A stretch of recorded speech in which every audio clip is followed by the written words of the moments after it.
Hello, Mike. How are you? Oh man, how are you? I just text you, man. Oh, you just texted me. Was that why my everything in the world that I've got is dinging? Sorry. It's all right, no problem. All right, cool. We got 30 seconds. 30 seconds. See, I'm always on time. Would you give me a mic test? Hello, Mike. Hi, Mike. Hi. That's Dr. Shiu-yueh Baxter. She's going to stab me in about 2 minutes Ooh. or something like that. All right. Well, she sounds good. She's great. She's the world's greatest human being. She's wonderful. After your wife, of course. She's Well, the of course. Oh, yeah. Well, yeah. Well, yeah, there's exactly. that. Don't get in trouble. Hello, testing 1, 2. All right, here we go in 10. Yep.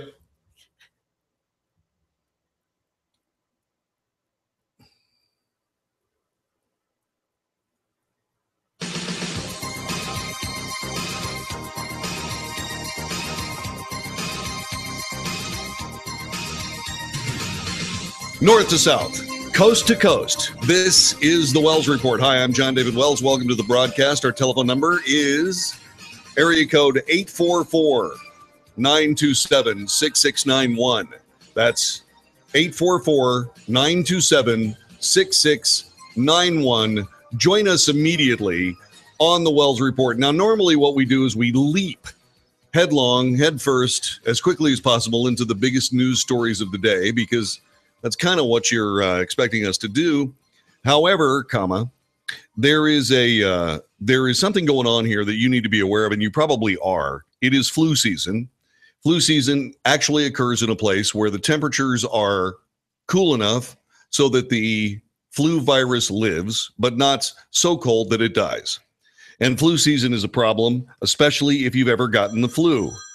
If you have not gotten the flu, and never had to sit down and actually deal with it, you probably will sit there and go, flu shot? What do I need a flu shot for? But a few years ago, and I think it was like 9 years ago, maybe 10 years ago. It was 10 years ago. I got the flu, and I thought I was going to die. In fact, if it wasn't for Tamiflu, which doesn't really help you, it just makes you think you feel better. If it wasn't for Tamiflu, I am reasonably sure I would have passed away. I would have perished. It was after that I immediately went out and found the world's greatest human being, the world's second greatest human being after Susan. And that, of course, is Dr. Shiu-yueh Baxter, the medical director of United Healthworks here is that right? U.S. Healthworks. U.S. Healthworks, Yes. sorry. U.S. Healthworks. I get that backwards all the time. So U.S. Healthworks, and you've been coming to the studio this is the 9th year. I believe it is. This is the 9th year that you have shown up to give me a flu shot, because I'm never getting the flu again. And since you have been giving me the flu shot, I can tell you that not only have I not gotten the flu, but I've also avoided probably a half a dozen colds that everybody else got. And I don't know why that is. I'm just assuming that it's because something in there matches up with a cold virus or something. I don't know what happens, but I've been much healthier. And that's true since I've been getting the flu shot. Do you have any idea why that might be? Hand washing. Hand washing? You're probably washing your hands more too. I do indeed. I wash my hands. But so that's basically it.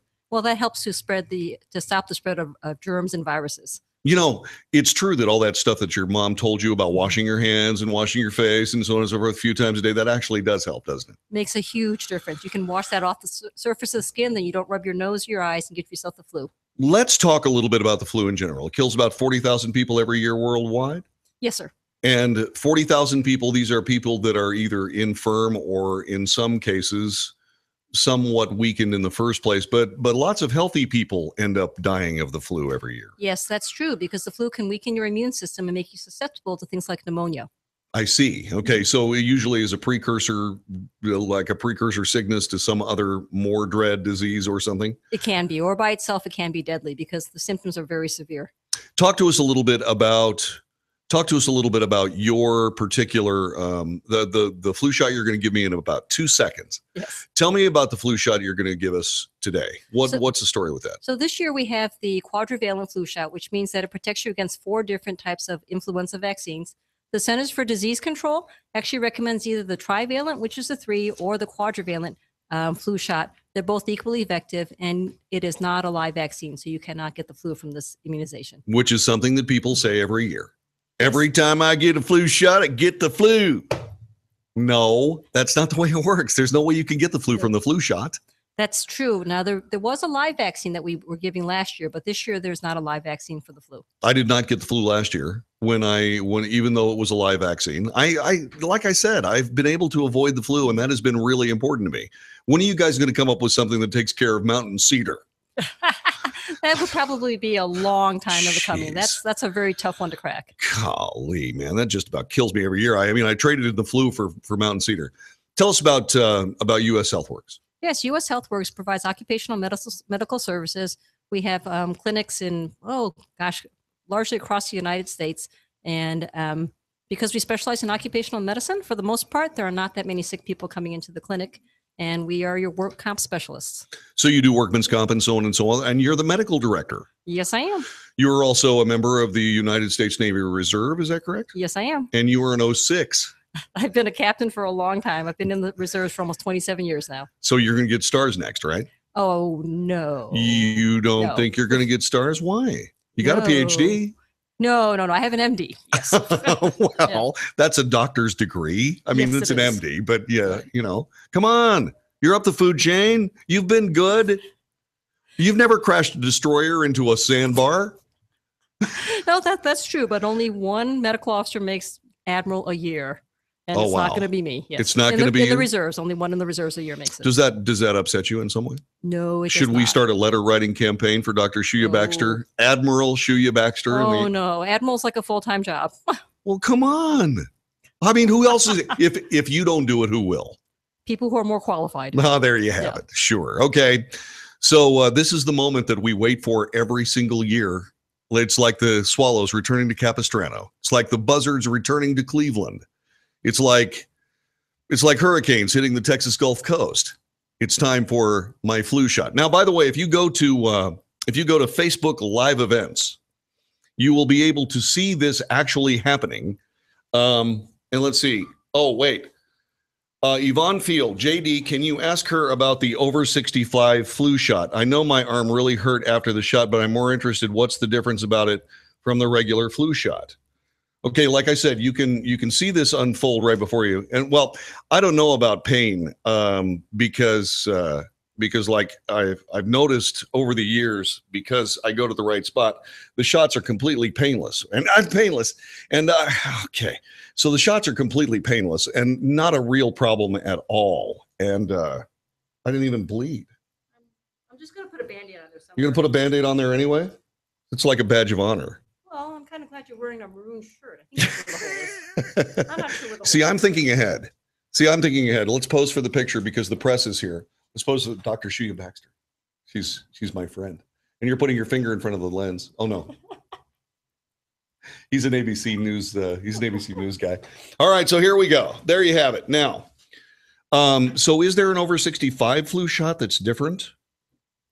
She rushes back to the microphone. There is a high potency flu shot that is available for people over 65 if they're at risk. Okay, so a high potency there that has more potency than this. What have you got? Oh my goodness, you're giving me a coin. She's giving me a coin. She gave me serving our nation around the world, Navy Operational Support Center, Fort Worth. And once again, if you look up at the Facebook Live event, you can see that's the front of the coin. Okay, that's the front. And this is the back. Did I ever give you one of my coins? Yes, I found it recently. I'm like, hoo-hoo, I got a coin for John David today. Yeah, there you go. Well, thank you very much. This means a great deal. I was just explaining challenge coins to our new executive producer, Mr. Philip Brown, the Philip Brown. Doctor, I want to thank you very much, as always. It's always good to have you. I look forward to seeing you. You're the only doctor I look forward to seeing every year. It's absolutely true. Well, thank you. Have yourself a great day, and thank you very much for joining us, okay? All right. Dr. Shiu-yueh Baxter, U.S. Healthworks. Oh, wait. If they want to know more about U.S. Healthworks, where do they go and what do they do? They can go to the ushealthworks.com webpage. We have a wealth of information on that webpage. Okay, a wealth of information. So if you want to be more wealthy from a health standpoint, healthy and wealthy, you should go to U.S. Healthworks, the website, ushealthworks.com. All right. Now I noticed that you brought me a gift. So sweet. Thank you very much, Doctor. I really appreciate it. And so I noticed that not unlike several other people who are families of the Wells Report, I have noticed that other people here at the radio station did not take a flu shot this year.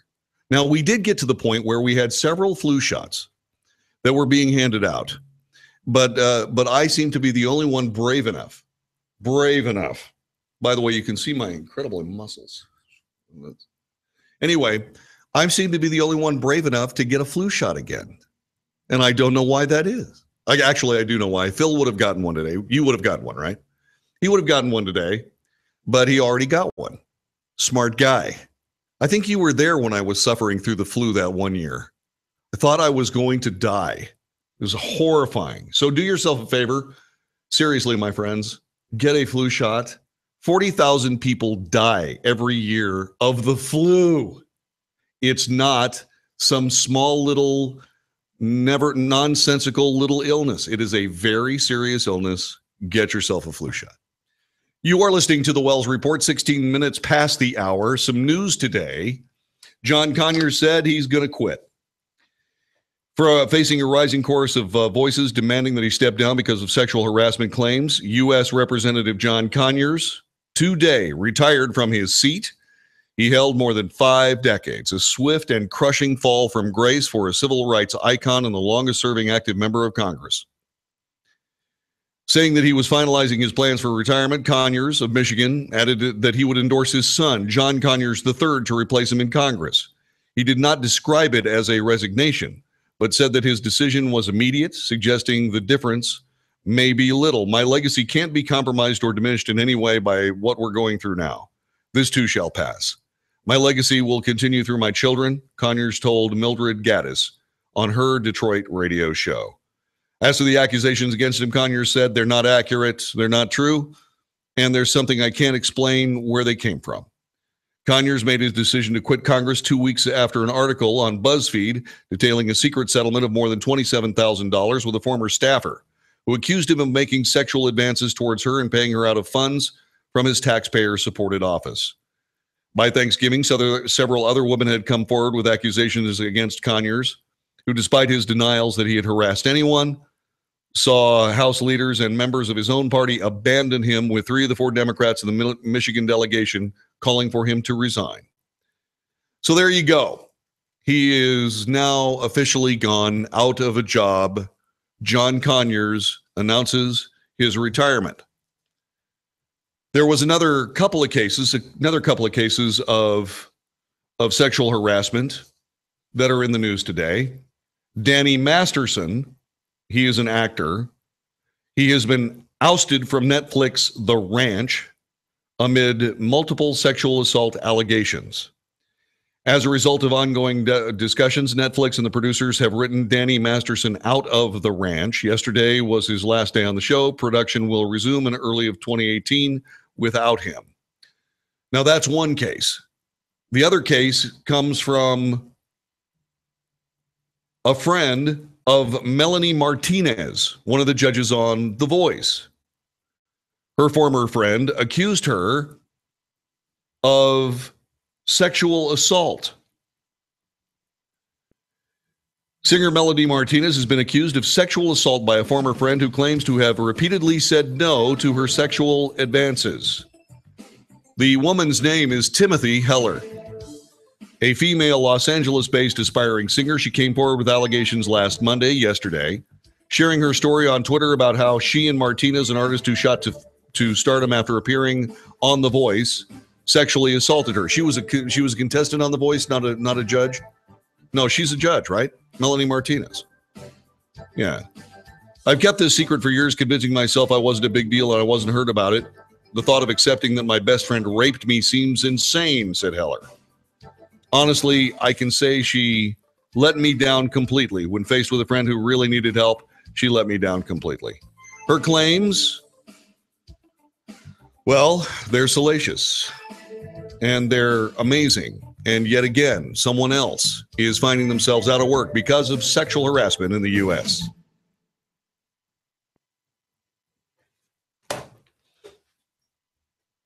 All right, sir. Sounding good.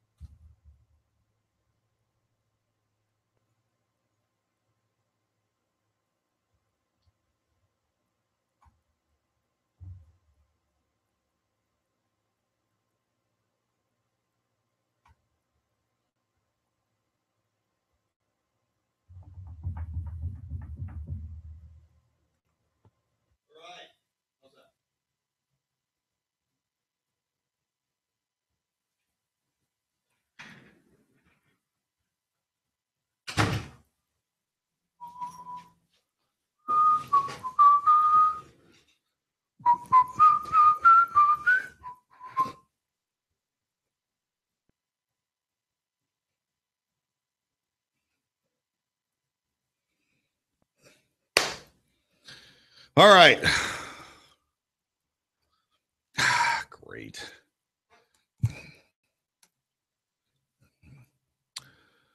Okay. Yeah, Rich Case. So you love the ranch? Let's see.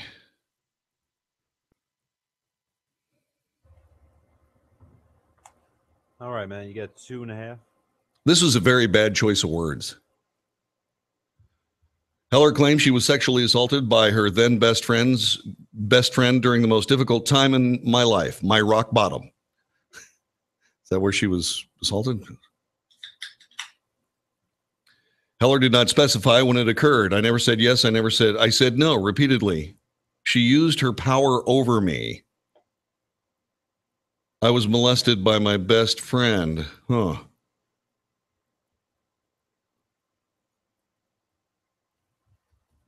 It's interesting.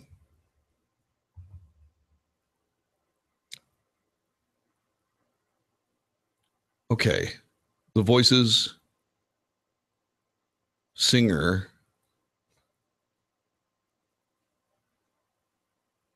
Okay. So she's not a judge on The Voice, is she?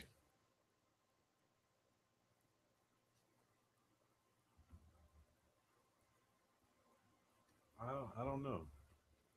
I'm looking. I don't think she's I think I got that wrong.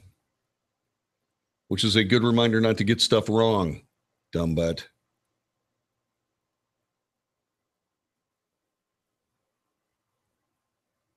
Back in 1 minute. 1 frickin' minute. The Voice star. Yeah, I think I might have gotten this wrong.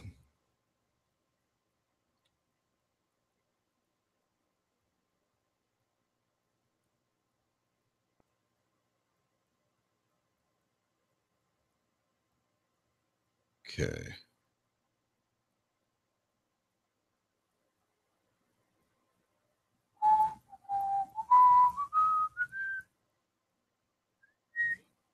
Okay.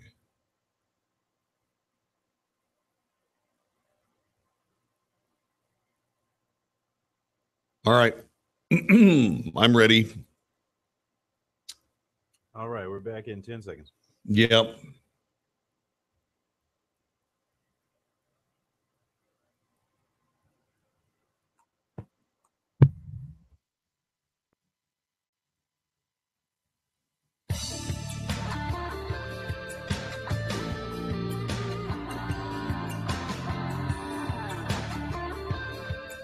You are listening to the Wells Report. My name is John David Wells. So Melanie Martinez has been accused of sexual assault by her former best friend. Melanie Martinez, for her part, denies the allegations. She is a former star from the television show The Voice, but not, and I want to repeat this, not a judge. I thought she was a judge. I was wrong. She was a contestant, and she did very, very well, and what she ended up doing was she ended up creating an audition record known as an EP, and then which went gold, by the way. And then she is coming up with a second studio album right this moment. Is this going to hurt her album sales, or is it going to make them better? Telephone number is 844-927-6691. 844-927-6691. So is this going to end her recording career? Should it end her recording career?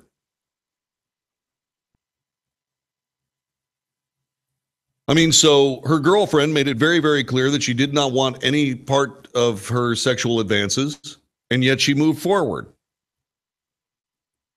Is that not rape? Is anybody going to charge Melanie Martinez of rape? Timothy Heller, the woman's name, she's an aspiring singer, said this, quote, I beg you to imagine her role in this being a man. Girls can rape girls. Best friends can rape best friends. Friendships do not equal consent. Silence does not equal consent. I wish it wasn't so hard for me to convince myself of these things, she said. Martinez responded. She said she was horrified by the allegations. Heller said she never said no to what we chose to do together. She's saying Heller, according to Martinez, Heller never said no. Well, according to Heller, she said no several times. So if indeed Melanie Martinez, if it was, say, Mel Martinez or Manny Martinez, if Melanie Martinez was Manny Martinez, would his record company drop him like a hot rock? Destroy the masters, destroy the already cut laser discs? But what's going to happen to Melanie Martinez? What do you think? 844-927-6691. 844-927-6691. What's going to happen to Melanie Martinez in this? If she was Manny Martinez, she'd probably be dropped by her record company just on the allegations. Dropped by her record company. The LA County District Attorney would be investigating. That's where this would have gone. Would it not have? So if that's not the case, why isn't it the case? Why isn't Melanie Martinez being at least hounded as a rapist? Why isn't Nancy Pelosi standing up and saying, well, she's just a rapist? I mean, the allegations are there. Shouldn't we just choose to believe this Timothy Heller person and say, hey, she's a rape victim from her ex-old best girlfriend? I'm serious. I want to know how come Melanie Martinez isn't being hounded like she would be if she was Manny Martinez. Can somebody explain this to me? You may be rolling your eyes and saying he needs somebody to explain that to him. Yeah, I do. Yeah, because none of this makes any sense. Maybe it's just not, maybe it doesn't make sense to me because I'm a male, because I'm a man. Okay, so if there's a woman out there that can explain why this isn't actual honest to goodness rape, please do call me and tell me why it's not. I believe I'm showing what's called the double standard or the legal hypocrisy or any number of other ways of describing the absolute absurdity at which this witch hunt is moving forward.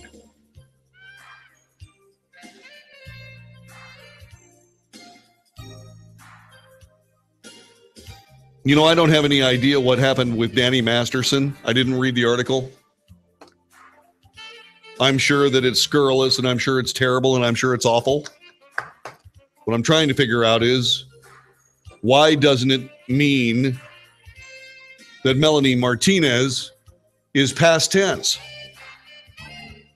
How come it doesn't mean that she's past tense? I sure would like to know. Because I can't. I've been thinking about this all day. I can't figure it out. I just can't figure out what the answer is. 844-927-6691. You're listening to the Wells Report. This is the USA Radio Network. Back with more in just a moment.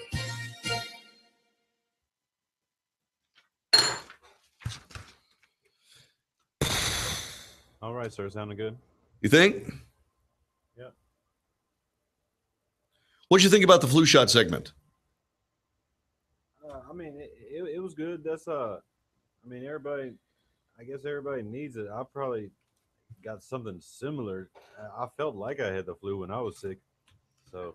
God, I got a cool coin, man. This thing's cool. Yeah. This thing's really cool, baby. I'm telling you, man. There's a cool coin right here. Come on. God, that's awesome, man. That's freaking awesome, everybody.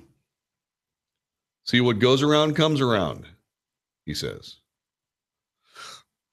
Okay, so this goes here. Hey, Chris wants to know if you got his new phone number. Chris, yes, I did get his new phone number. No, I haven't plugged it into my phone yet. Tell him to text it to me. Ask him to text it to me, please. Okay. That would be really cool if he would do that. I would appreciate it immensely.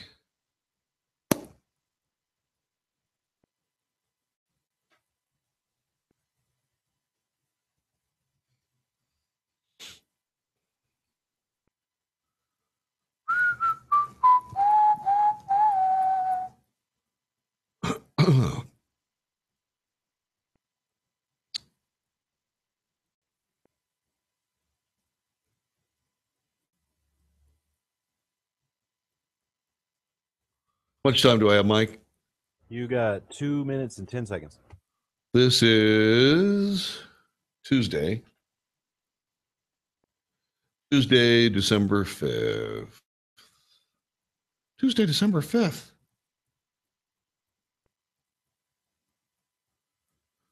Okay. Let's see. I want this. Do that. Do that. Do that. Okay. And then log out.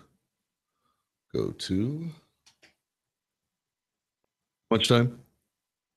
A minute and a half. Thank you. You know, it's really amazing. At least I think it's amazing. What's that? Well, I got in here a little bit earlier and set up the television shot a little earlier so people could see me get the shot and everything like that. Mm-hmm. And what was really kind of cool is that I've sort of been on top of things. Getting in here a little earlier helps me. Helps me. Oh yeah, awesome. It helps me. It's kind of fast paced for me because there's a show before yours, and I have. Yeah, you have to immediately change things over. Yeah. Yeah, it's pretty fast. Yep. But it's not hard.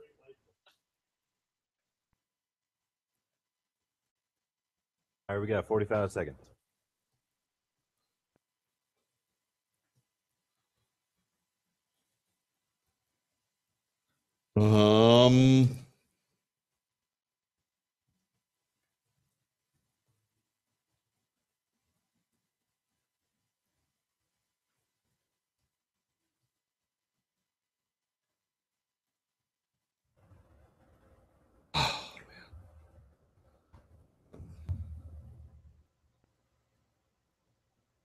All right, back in 10 seconds. 10 dang seconds.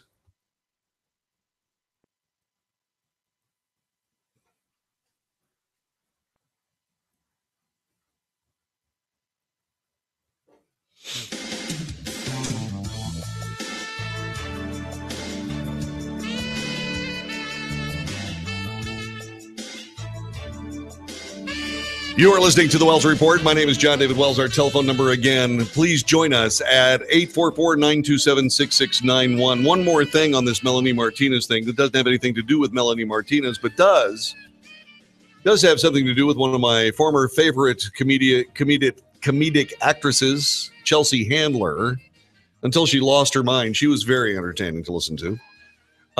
Chelsea Handler, don't know what's going on. Apparently her Netflix series is going out with a bang. She's become an activist. She took brutal shots at White House Press Secretary Sarah Sanders. On Friday's episode, Handler conducted an interview in which she interrupted her guest to slam Sanders, calling her a harlot, a trollop, and a whore. A harlot, a trollop, and a whore. That harlot that they're dressing up and trolloping out every day. I mean, one day she has no makeup on at all. The next time she has 6-foot-long eyelashes. She's got cleavage and summer lipstick all over her face. Can you believe what they turned her into? A proper trollop. Handler is known for her off-color political humor. Many fans were quick to jump on her recent characterization as Sanders as both being too harsh and anti-feminist. Showing your true colors of lifting up women, one user wrote. Huckabee Sanders is more of a lady than you can ever fathom being, and on and on and on. Listen, you know what? Sarah Sanders is a complete professional, and she's doing a very wonderful job being a complete professional press secretary. And you know what, Chelsea, you're barking up the wrong tree. I'm just saying. One last thing on sexual harassment today. Blake Farenthold, the Republican from Texas, said in a new interview he's going to pay back the taxpayer money that he used to settle a sexual harassment complaint with a former staffer. News outlets first reported that Farenthold used $84,000 of taxpayer funds to settle a lawsuit his former communications director, Lauren Green, filed against him in 2014. Green alleged that her former boss engaged in gender discrimination, sexual harassment, and created a hostile work environment. So there you go. Today, in CNN, there are a couple of articles about Roy Moore. One from Ronald Brownstein. He is writing a story about the women who could elect Alabama Supreme Court Judge Roy Moore. If Republican Roy Moore wins next week's Senate special election in Alabama, it will be largely because of his support among women. More specifically, Moore's ability to survive the allegations of sexually pursuing young girls, which has rocked his campaign. It will likely turn on whether he can maintain his pre-scandal advantage among white women without a college education, even as their college-educated counterparts have moved towards Democrat Doug Jones in much bigger numbers than usual for deeply conservative Alabama, according to public and private polling in the race. Once again, this is subjective journalism. In other words, these are statements that are made that may not necessarily be true, but can't be easily proven wrong. It's subjective. With that contrast, Alabama is illuminating as one of the least understood political trends of the Donald Trump era. Many commentators have warned that Republicans will face a systemic problem with female voters under Trump and could see that difficulty deepen if Moore wins and is seated in the Senate. Do you think that's actually going to happen? Do you think Roy Moore being elected to and then seated in the Senate will hurt the Republican Party? Yes or no? 844-927-6691. And I want to ask about these women. If Judge Roy Moore makes it into the United States Senate, it's going to be because of his support with women. Does that perplex you? Does that make you scratch your head? Just like executive producer Philip Brown just did? 844-927-6691. I've got a question for you. Are the women who are supporting Alabama Supreme Court Judge Roy Moore completely nuts or just mature? And mature is not being substituted. It's not being used as a euphemism for aged. I'm talking about actual maturity. Are the women who are supporting Alabama Supreme Court Judge Roy Moore completely nuts, or are they just mature?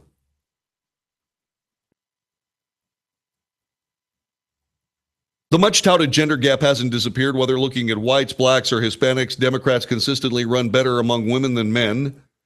Or from another angle, Republicans run better among men than women. But in the Trump era, the class divide looks more powerful than the gender divide, especially among whites. This is a concoction of the mainstream media. Everybody in the mainstream media has a college degree. And so what ends up happening is when somebody supports somebody like, say, Donald Trump, and it mystifies the college elite, they immediately assume it's because, well, these people didn't go to college. That must be why. Well, not everybody needs to go to college. Walter Cronkite, for example, didn't need to go to college. Peter Jennings didn't need to go to college. I would, however, say that Brian Williams, who did not attend college, should have gone to college. He might have learned some ethics there.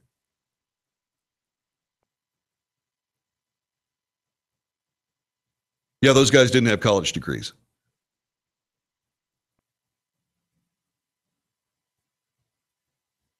Mark Maynor, who's on the chat room right now during the YouTube live event, watching the video,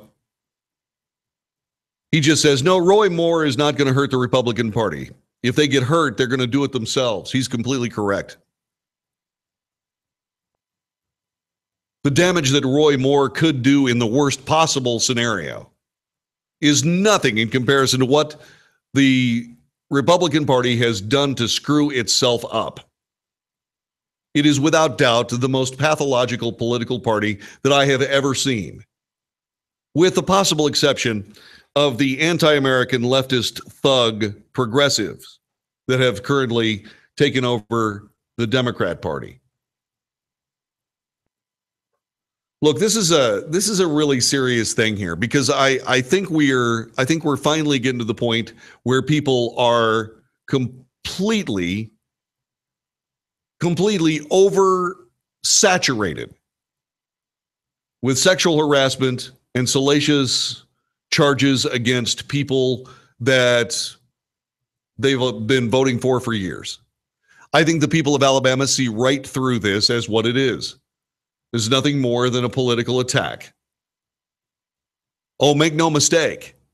They did everything they possibly could to make this attack stick, but they have not been successful. Why is that? Why have they not been successful? How did it come down? How did it come down that this didn't work? Is it because it was too fantastical to believe? See, that's what I think. I think this was just beyond the pale. 40 years in public life in Alabama, and then suddenly the Washington Post shows up, and in a matter of a couple of weeks comes up with an article that is 40 years old and could have ended Roy Moore's political career or his public career at any moment. And nobody got it except the Washington Post 30 days before a special election where he would be seated in the United States Senate as another Republican. The Republican Party themselves, they're trying to do everything they can to give the actual seat to a Democrat. You know why? I know. I finally figured it out. I finally figured out why Mitch McConnell wants that seat held by a Democrat, because he does not want to move forward or have the capability of moving forward with anything having to do with Donald Trump, because Mitch McConnell is a never Trumper, along with a lot of those other guys in the Republican Party who are never Trumpers. That's what's going on. I figured it out last night. They want to have an excuse. Well, we just didn't have a big enough majority, which is actually a smooth political move, because, of course, the first thing you think of is, well, we need to give them more support. We need to give them more Republicans in the Senate, which may be true since we don't have Republicans, even the ones that say they're Republicans, they're not Republicans. Mitch McConnell is not a Republican. Jeff Flake is gone. He wasn't a Republican. Bob Corker is gone. He wasn't a Republican. John McCain is going to be gone soon. He's not a Republican. None of these people are Republicans. So the Republican Party in the United States Senate already has their built-in excuse. They don't have enough Republicans in the Senate. That's right, because most of the Republicans in the majority are actually Democrats. I keep asking for somebody to try to explain why I'm wrong on that. You know what? They can't. You know why? Because I'm not wrong. Are the women who are supporting Alabama Supreme Court Judge Roy Moore completely nuts, or are they just mature? And I'm not talking about old. I'm talking about not ignorant based on youth. No one has come up with any kind of proof whatsoever. No one has come up with any proof whatsoever that Roy Moore did anything. The only hard proof that ever showed up was an obvious forgery, which should tell you something about this entire manifesto, this entire ridiculous, horrifyingly evil chapter in American politics.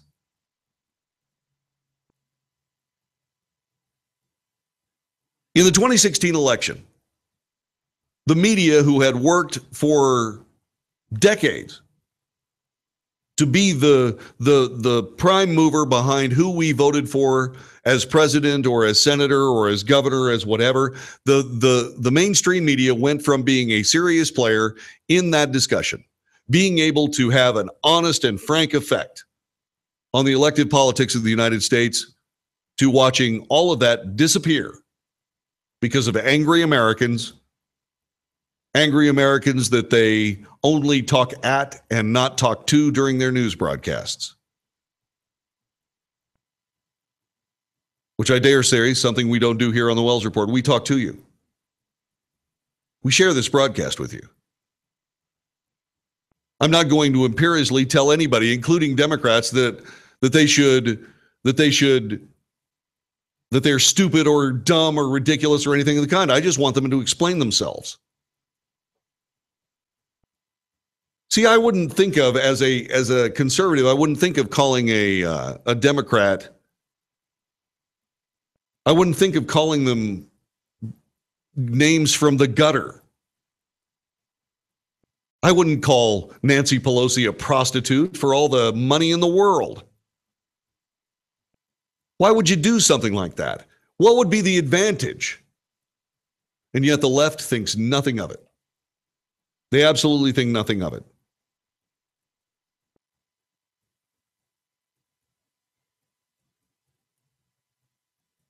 This is ridiculous on its face. To convict somebody to the point of telling them to leave the public stage in disgrace over something they have denied, that no one can prove, just an allegation, and then Mitch McConnell saying, we'll let the people of Alabama decide. Well, okay, we'll see whether he means that or not. Yeah, because what he said before is that if Roy Moore was elected, then he'd immediately face an investigation from the Senate Ethics Committee. Oh, really? So how do you have an immediate Senate Ethics Committee investigation, Mr. McConnell? How do you have one of those immediately and then let the people of Alabama decide? You see, this willingness to overturn the votes of the people for the sake of the politics is belying a certain level of, shall we say, dishonesty on the part of just about everybody in politics. Unlike many of my compatriots, compadres, fellow citizens, it doesn't take a cast iron stove falling on my head to be able to see what's going on here. What's going on here is relatively simple. This is about the disenfranchisement of the American people in picking their president. This is about punishing the American people for picking the wrong president. This is about punishing the actual president for running for the office he should have had much more respect for to not run, which is poppycocky and crap.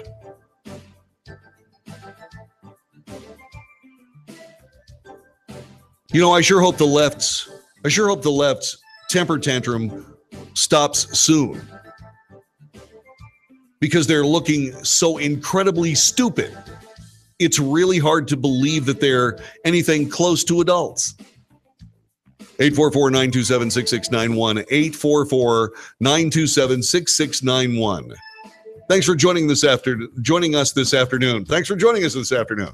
This is the Wells Report on the USA Radio Network.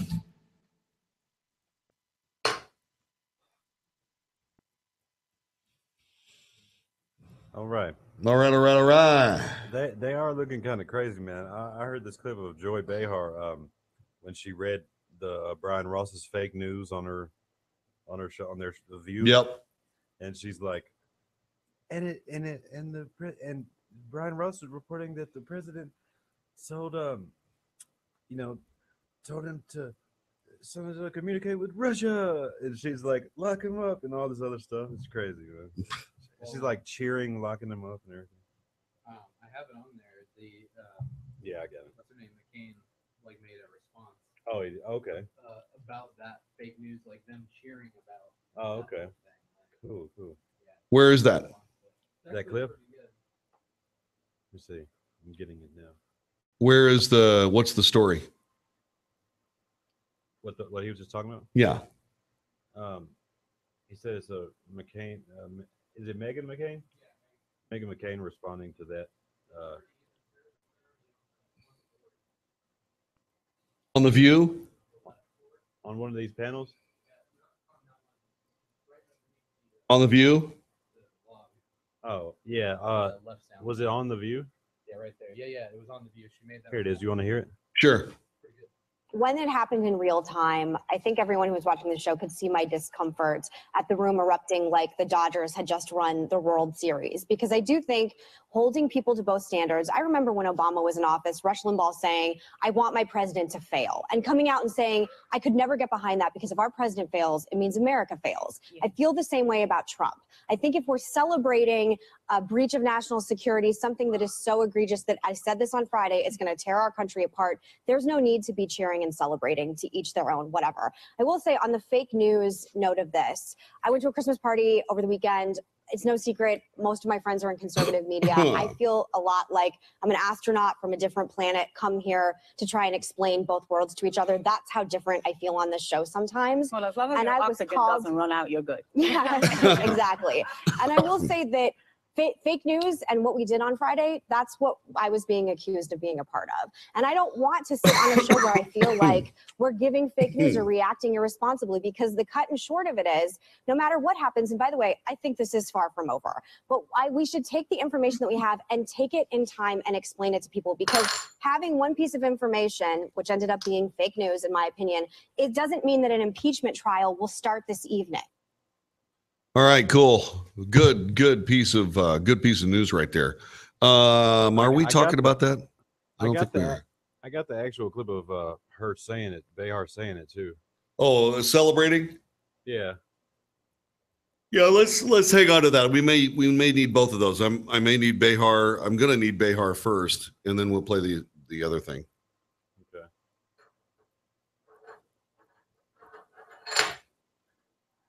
All right, you got 35 seconds. 35 dang seconds.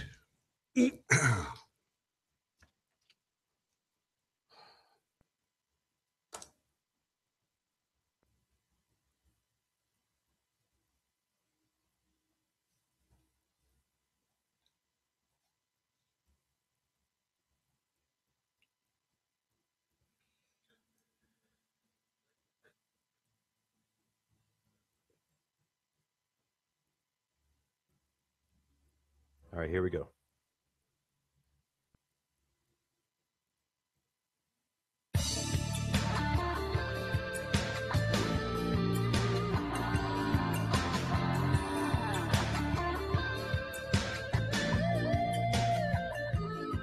You are listening to the Wells Report. My name is John David Wells. The election of Judge Roy Moore. There are a lot of people saying a lot of things about it. They're saying what they've been saying in the American left. They've been saying what they've always said, which was whatever was going on in the news cycle today was going to have dire implications for the future of the Republican Party.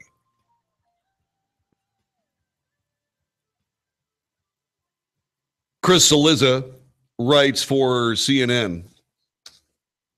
He says, over the past 48 hours, the Republican Party has come to grips with a stark reality. Roy Moore may well win the Alabama special election next Tuesday. That realization has triggered a series of events. President Donald Trump, always interested in associating himself with winning, endorsed Moore in a tweet and a phone call, telling the embattled Senate nominee to go get him. And the very same senators who called on Moore to step aside and condemned him for allegedly pursuing sexual relationships with teenage girls when he was in his 30s started finding ways to walk those comments back. I think we're going to let the people of Alabama decide a week from Tuesday who they want to send to the Senate, and then we'll address the matter appropriately, said Senate Majority Leader Mitch McConnell of Kentucky. Utah Senator Orrin Hatch took that rationalization even further today. Of Trump's endorsement of Moore, Hatch said, I don't think he had any choice but to do that. He needs every Republican he can get to put his agenda through. So that's the only Republican you can possibly get down there. Added hatch of the accusations against Moore, many of the things he allegedly did are decades ago. So it's hard to, that's a decision that has to be made by the people in that state. Well, once again, if the people of that state elect Roy Moore, then why in heaven's name would anybody be saying what would be handled appropriately in the United States Senate, Mr. McConnell? Solizit goes on to say establishment Republicans have gone from saying they believe the allegations against Moore. They went from there and insisting he shouldn't and couldn't represent the GOP to leaving it to the people of Alabama to decide, which is what they should have said to begin with. Those are the people that know him best.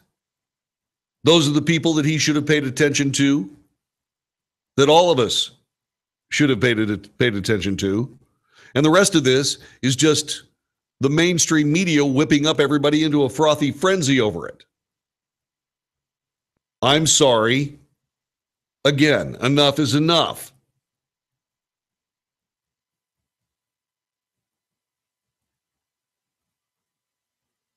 Will electing Roy Moore hurt the Republican Party? No. No, the Republican Party has hurt itself far beyond that by simply refusing to pass the Obamacare repeal, which they said they were going to do for 7 straight years until the first chance they actually had of getting it done. And then they sort of backed off and ran away and did everything that, then hid for the tall grass. And they did everything that a dishonest political party would have done.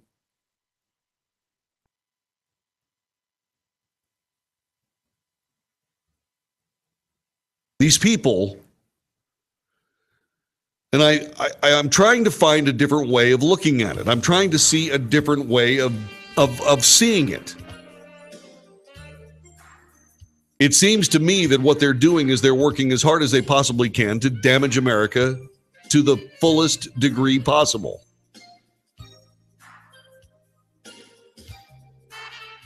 What's in it for them?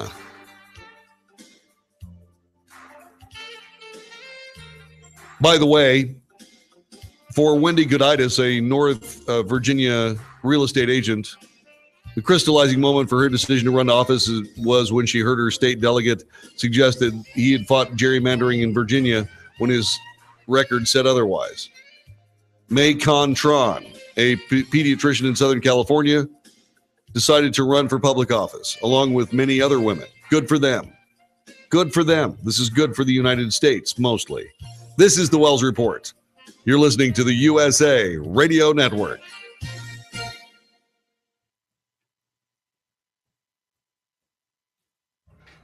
All right, sir.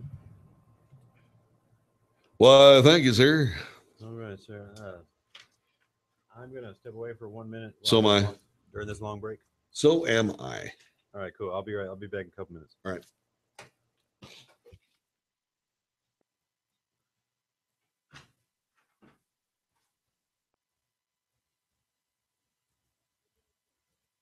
That's the Wells Report. You brought me an apple. You brought me candy. Did you great? Oh, yeah.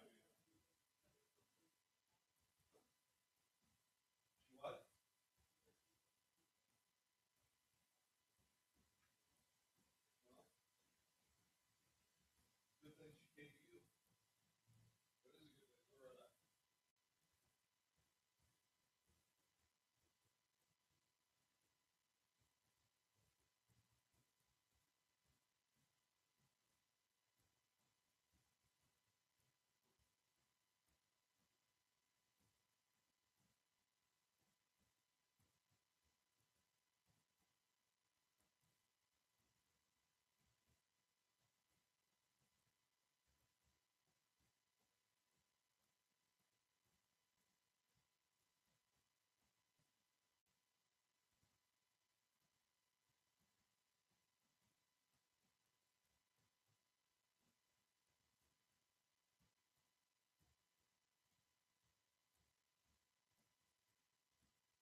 What are we doing, brother?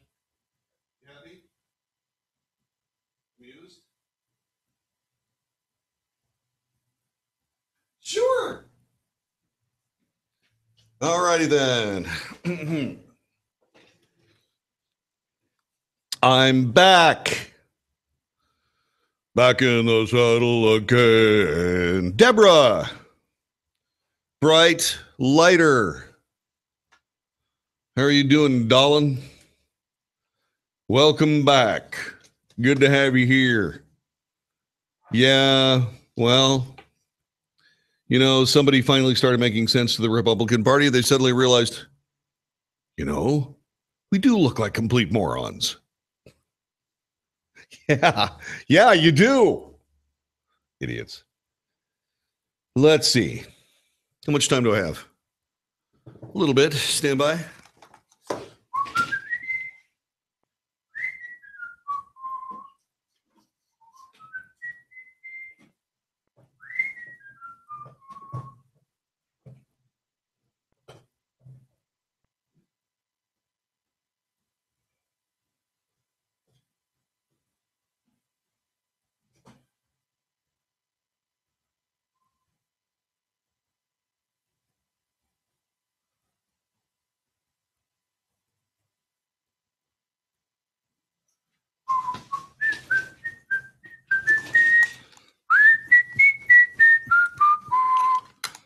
I think I got that wrong. I think I did. If I can just get my headphones on. There we go. Let's see here. Let me fix this shot. Yeah. Let's fix this shot. Come on down.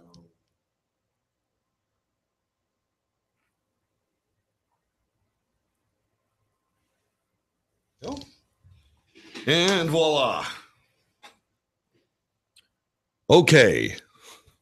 All right. Just thought I'd fix that shot so you could see out a little bit more. All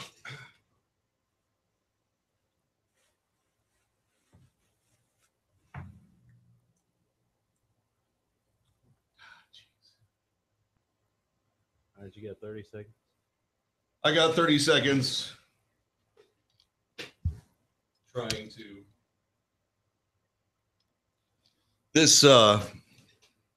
This tripod I use for this shot is a little weird. It's a little awkward. All right, here we go in 10. Ready?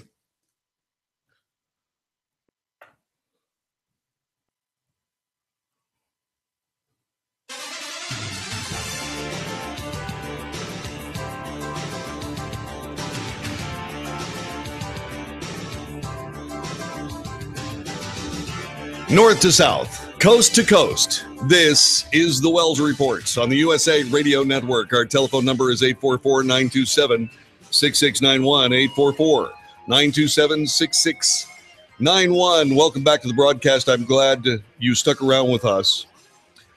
We have been watching the Mueller investigation like everybody else in the United States, just wondering exactly where this is going to go. And it is fraught with dishonesty already, which has damaged pretty seriously, at least in my view, in my subjective understanding. It has, in my view, badly damaged the credibility of this entire investigation. Before we get to that, let me talk to you a little bit about what happened today. Robert Mueller, the special counsel investigating alleged Russian election meddling, reportedly subpoenaed Deutsche Bank several weeks ago, calling on the German bank to submit data pertaining to its client relationship with President Trump. I'm trying to figure out just exactly why it is that Deutsche Bank should respond to this subpoena based on what cannot be anything close to probable cause. I mean, where's the probable cause that says that Donald Trump has done something badly dishonest and use the auspices of Deutsche Bank to make it happen? Where's the probable cause here? Has a warrant been issued beyond this subpoena? Has a judge signed off on it? I'm assuming so. That being the case, what's the probable cause? Bloomberg, citing an unnamed source, reported that Mueller is seeking Mueller is seeking information on the giant lender and its relationship with Trump and his family. Trump, according to what they know already, owes the bank $300 million. Democrats have said that Trump's relationship with the bank is crucial in the Russia investigation. The Washington Post reported in August that Democrats have pushed for an investigation into the bank's internal review of the loans to see if there's any link with Russia. Okay, what if there is? Just want to know. Deutsche rejected demands by Democrat lawmakers back in June for details of Trump's finances. Well, that makes sense because there was a presidential election going on. And if Deutsche Bank had actually provided information, they would have been, that's right, they would have been meddling in the 2016 presidential election.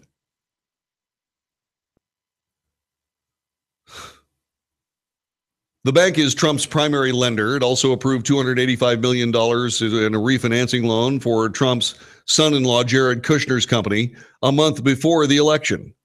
Trump, who spoke to reporters Monday as he left the White House to head to Utah, unleashed a string of tweets over the weekend in which he criticized the FBI and raised questions about the federal investigation. In one of the messages, Trump again denied that he directed former FBI Director James Comey to stop investigating his former national security advisor, Michael Flynn. Trump questioned the direction of several law enforcement agencies, wrote after Comey, whom Trump fired in May, the FBI reputation is in tatters, worst in history. He vowed to bring it back to greatness. The president also retweeted a post saying new FBI Director Chris Wray needs to clean house. I would say he does. Trump seized on reports that a veteran FBI counterintelligence agent was removed from Mueller's team last summer after the discovery of an exchange of text messages that were viewed as potentially anti-Trump. The agent, Peter Strzok, had also worked in the investigation of Hillary Clinton's use of a private email server. Peter Carr, a spokesman for Mueller, said that Mueller removed Strzok from the team immediately upon learning of the allegations. He would not elaborate on the nature of the accusations. Why did he do it last summer, and how come we're only learning about it now? That's what I want to know. Can anybody explain that to me? Probably not. Probably not.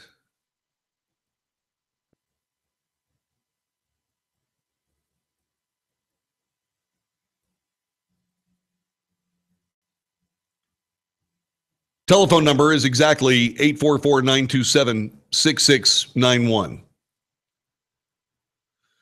Did the now fired FBI investigator who sanitized Hillary Clinton's email server case destroy the credibility of the Mueller investigation, the Mueller investigation? The answer is yes. Let me explain why I say that. Peter Strzok, the longtime FBI deputy fired by special counsel Robert Mueller over his bias against President Trump, was sacked by Mueller after electronic messages reportedly sent to a colleague emerged, but not before he played key roles in the probes swirling around Trump. Strzok, a former deputy with the assistant director for counterintelligence at the FBI, oversaw the Bureau's interviews with ousted National Security Advisor Michael Flynn, changed former FBI Director James Comey's early draft language about Hillary Clinton's actions regarding her private email server from grossly negligent to extremely careless, and reportedly helped push the largely unverified dossier on Trump that was initially prepared by Fusion GPS for the Clinton campaign's opposition research. Strzok's bias made him a poster child for Trump and his supporters who believe the Mueller investigation into alleged campaign collusion with Russia is biased. I don't know that the investigation is biased. I think that the entire idea that this has something to do with American politics, I think that's what's biased. I think that what we see here, more than anything else, I think that what we see here is we see just an absolute outright abuse of law and power. That's what I see.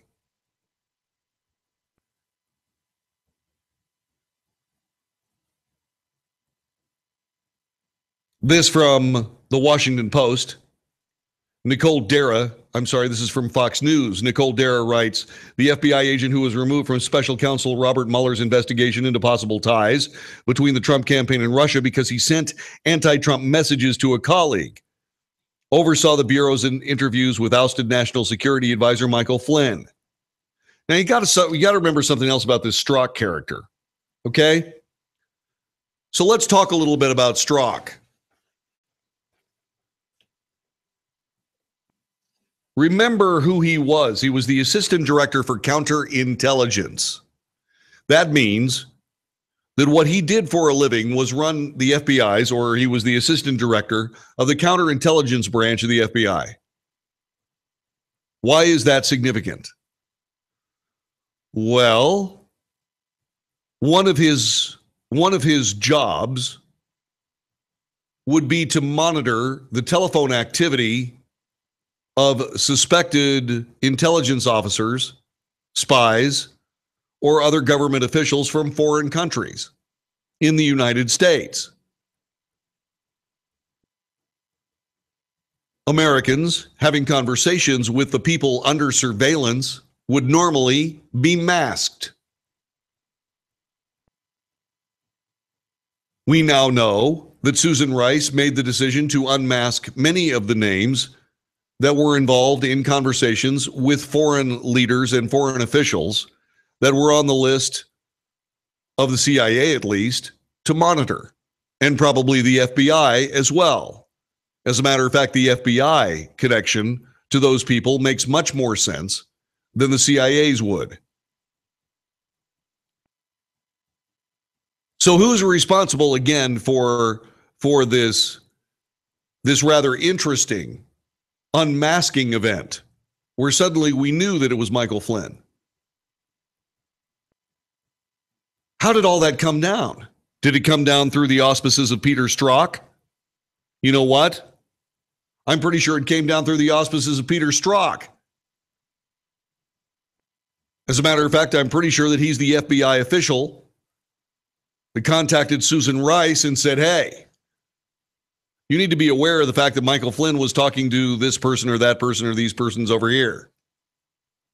Somebody made a very good point yesterday, had to do with Michael Flynn as the national security advisor being in touch with other nations'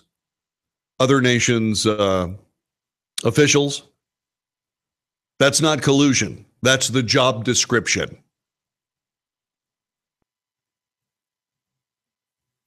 So Michael Flynn, apparently unaware that the FBI had not just recordings, but transcripts of him discussing with various foreign leaders various pieces of business, found himself in a position where, well, he lied to the FBI. He also lied to Mike Pence and the Trump administration. They fired him for it.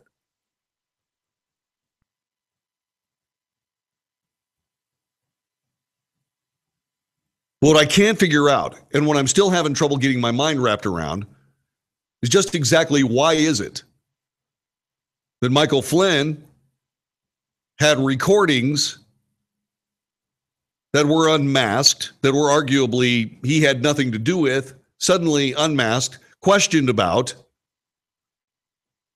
on the record, under oath, when Hillary Clinton faced none of those specifications with her testimony.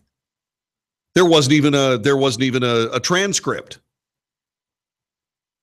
With Michael Flynn, they had the actual transcript of the conversations.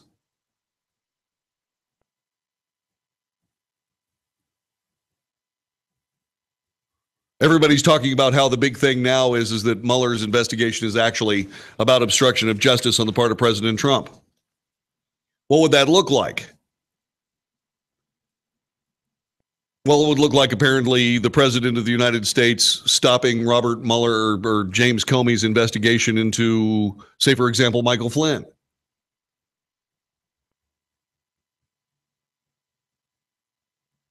And so maybe that was what the situation was or wasn't, and so on in this arcane piece of political intrigue that really is damaging the nation, at least as far as I'm concerned. There's no possible credibility in this investigation now. Zero.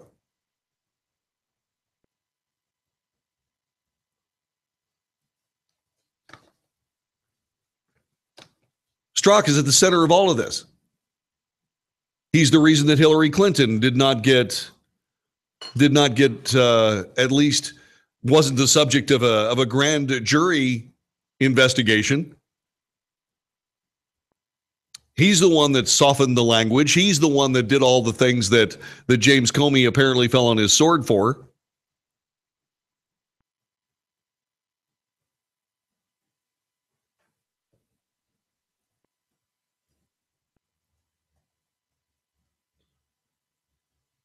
So what is exactly next for this? They've spent $7 million, almost $7 million so far. The next step is trying to get Donald Trump's records from Deutsche Bank. Why would Deutsche Bank agree? What is the probable cause for the subpoena for those records? Who heard the case? What judge signed the subpoena? These are all of the things that I'm interested in finding out more about. How about you? I want to find out about all this stuff. But you know what? That pesky news media just isn't doing its job. You know why? Well, because they've realized if they don't do their job, then the rest of us have to guess. And if the rest of us have to guess, well, we could possibly guess wrong. Or maybe the whole thing could come full circle. Donald Trump could be deposed and nobody would be the wiser. Nobody would really know why. This is the Wells Report. Back in a moment.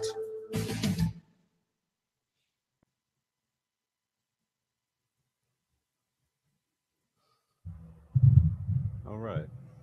All righty.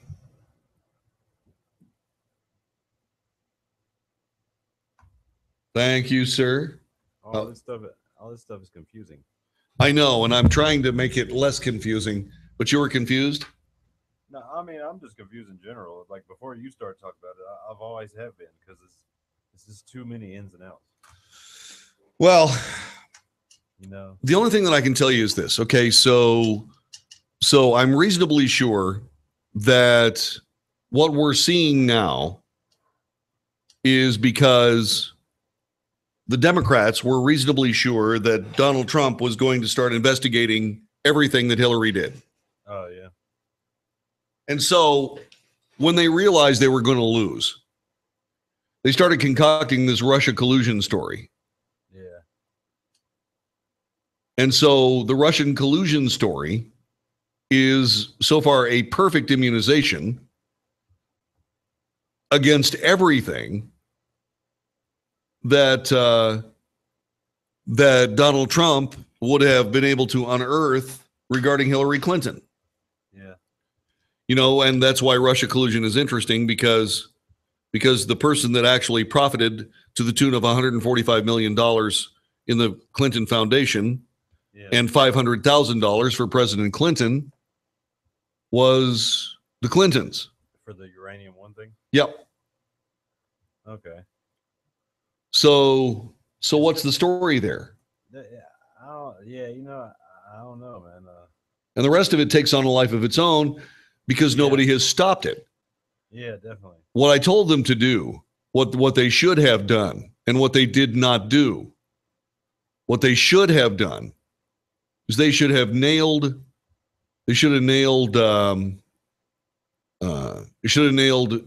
Hillary and the president and so on and so forth. They should have nailed them with investigations of their own. Now it looks like what's happening is that there's a tit for tat going on. Yeah. Right? Yeah. So that's the way this looks. And it really does now if they're morphing it to obstruction. Yeah. You know, like, yeah. Yeah, I mean it's unbelievable. Mhm. It's unbelievable. Well, maybe it'll be over soon. Who knows? Hey, Deborah, did the chat room come back? I mean, what's going on now? Hate Radio Antichrist. Why do you mention their sexuality? Oh, so Lupe Valdez, sheriff of Dallas County, lesbian, Jeffrey Payne, owns several businesses, gay, will both run for Texas governor against Greg Abbott. Why do you mention their sexuality? Because they do. As a matter of politics.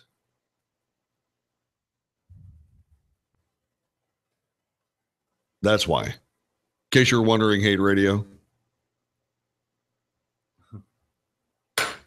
Well, that's a perfectly good question. Yeah.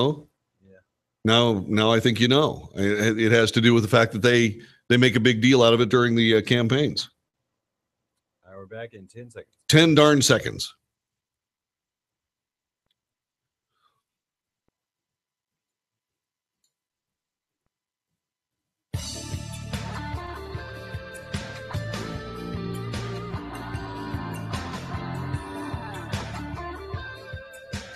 You are listening to the Wells Report. My name is John David Wells. Our telephone number is 844-927-6691. It has cost $7 million. It hasn't unearthed anything. It's gotten 2 guilty pleas from 2 former officials of the Trump transition team and 1, a former official of the Obama administration. 2 guilty verdicts, 2 guilty pleas based on lying to the FBI, which is always stupid. And I wanted to make sure that I made something completely clear, okay? President Trump accused Hillary Clinton of lying to the FBI. She did not lie to the FBI. Hillary Clinton isn't stupid. She would not tell the same story she told the American public. She would not tell the same story she told the American public to the FBI. She'd be in jail already.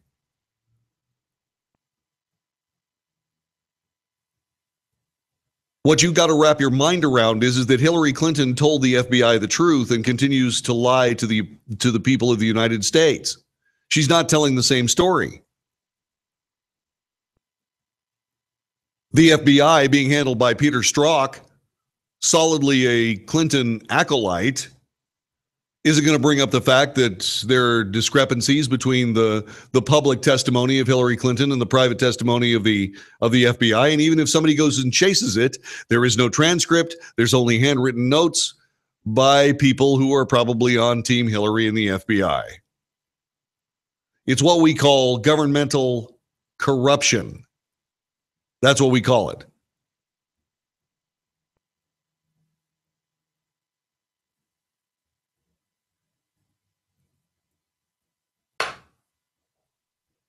Your telephone number again is 844-927-6691. Like I said yesterday as well, I said that I'd heard enough over the weekend to officially hit my boiling point when it came to shots against President Trump. Enough is enough. And I believe that this Mueller investigation has gone on far enough as well. Like I said, $7 million down the tubes.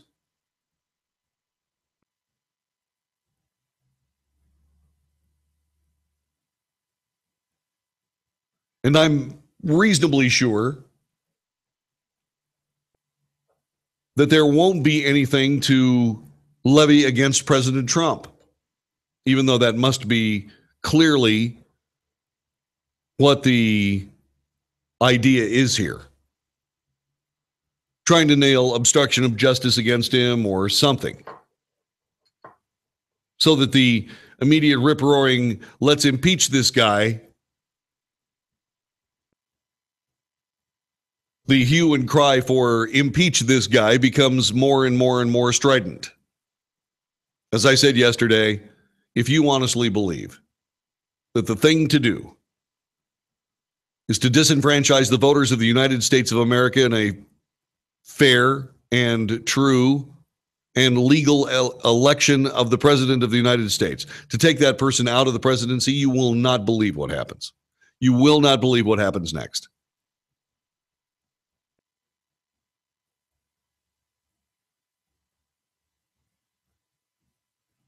You just won't. But it's time for this Mueller investigation to stop.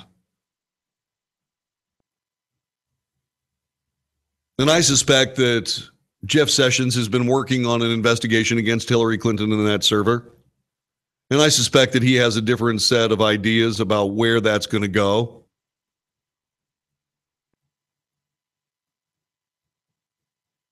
And I would suggest that if indeed there is some kind of stand down by the American left against this president, it will be because of some very well-spoken, very serious, problematic words being issued in private between Jeff Sessions and the leaders of the progressive left.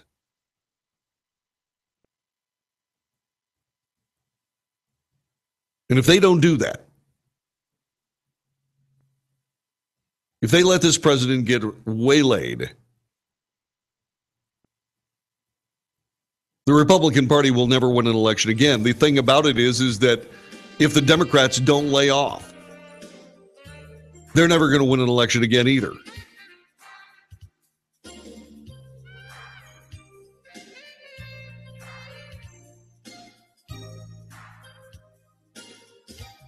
You're listening to the Wells Report. My name is John David Wells. By the way, in case you want to know, there's been a new definition of the word Armageddon. Armageddon. It comes to us from, guess who? A politician. Guess why?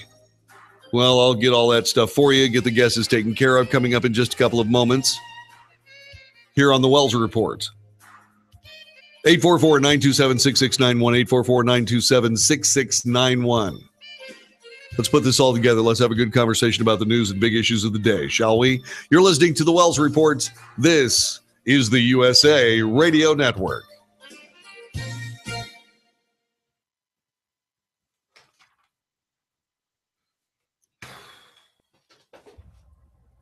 Alrighty.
Oh, yeah.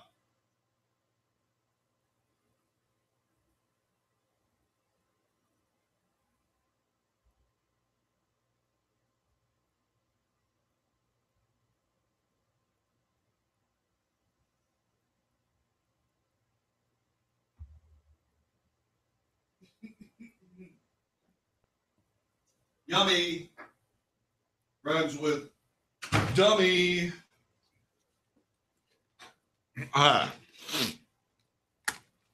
Stephen Popel. Is it Popple or Popel?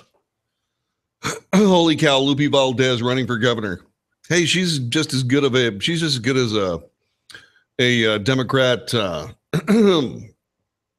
Democrat candidate as they've had it a long time. Lupe Valdez is at least she's real. I mean, goodness gracious. All right, back in 10 seconds.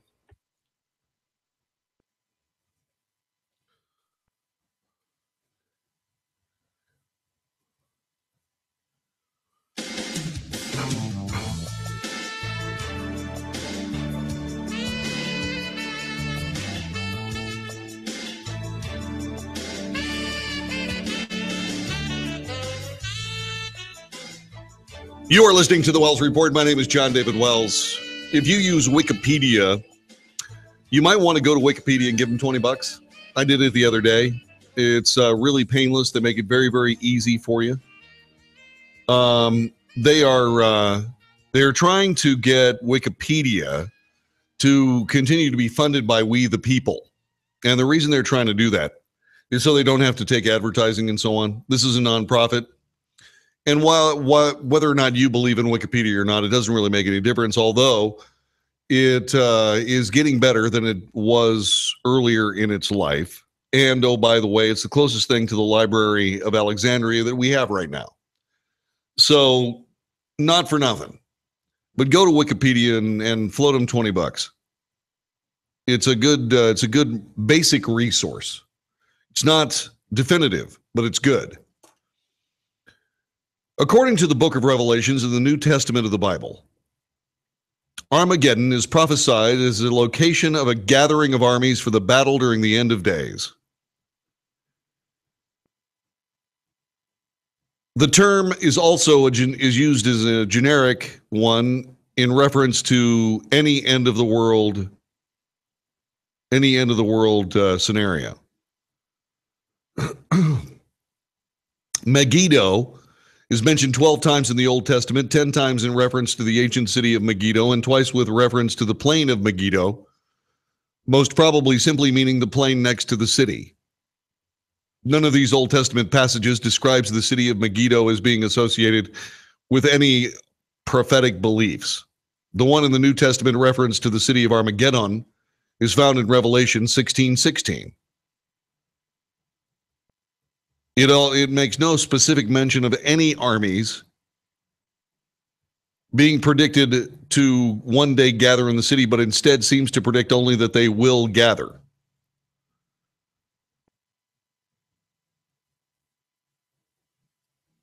Armageddon. It is the end of the world. The traditional viewpoint says it is the great day of God, the Almighty, in which the great looming mountain of God's just and holy wrath is poured out against unrepentant sinners led by Satan. In a literal end-of-the-world final confrontation, Armageddon is the symbolic name given to the event, based on scripture references regarding divine obliteration of God's enemies. That's one way of looking at the word Armageddon. There is, however, another one. This one does not come from the learned prophets and prophecies and so on and so forth, seers, any of those. No, it comes from House Minority Leader Nancy Pelosi. We have this, right? We have this actual sound? Yep. What we need to do is we need to listen to House Minority Leader Almighty Nancy Pelosi describing the new meaning of Armageddon. At this news conference and on the floor, Democrats talk about this bill often in very apocalyptic terms, but isn't really what's going on is that many people are getting a very modest tax cut and some people are getting a tax increase while a lot of this is also going to business, but it's not the end of the world. No, it is the end of the road. This healthcare, the debate on healthcare is life, death. This is Armageddon. This is a very big deal because you know why? There's really a very hard way to come back from this. They take us further, more deeply into debt. What can you do but raise taxes? They contend that they're a gift to corporate America of $1.5 trillion, could be up to $1.5 trillion, will be paid for by the growth it creates. And even their own people say, nonsense, not true, not true. So let's be truthful with the American people about that. They throw a few crumbs to the middle class, but they give with one hand, they take away in bounty with the other. And why? Because it is in their DNA to give tax cuts to the rich. That's their purpose in coming to Congress. The only reason it isn't the underworld is because America is a great country. And the greatness of America and the fact that God is always with us is what gives us hope. But it's very important for the American people to know how adversely they will be personally affected by all of this. I'm sorry, does it sound like she's trying to have it both ways? You know, it sounds like she's trying to have it both ways. The debate on healthcare is life and death. This is Armageddon.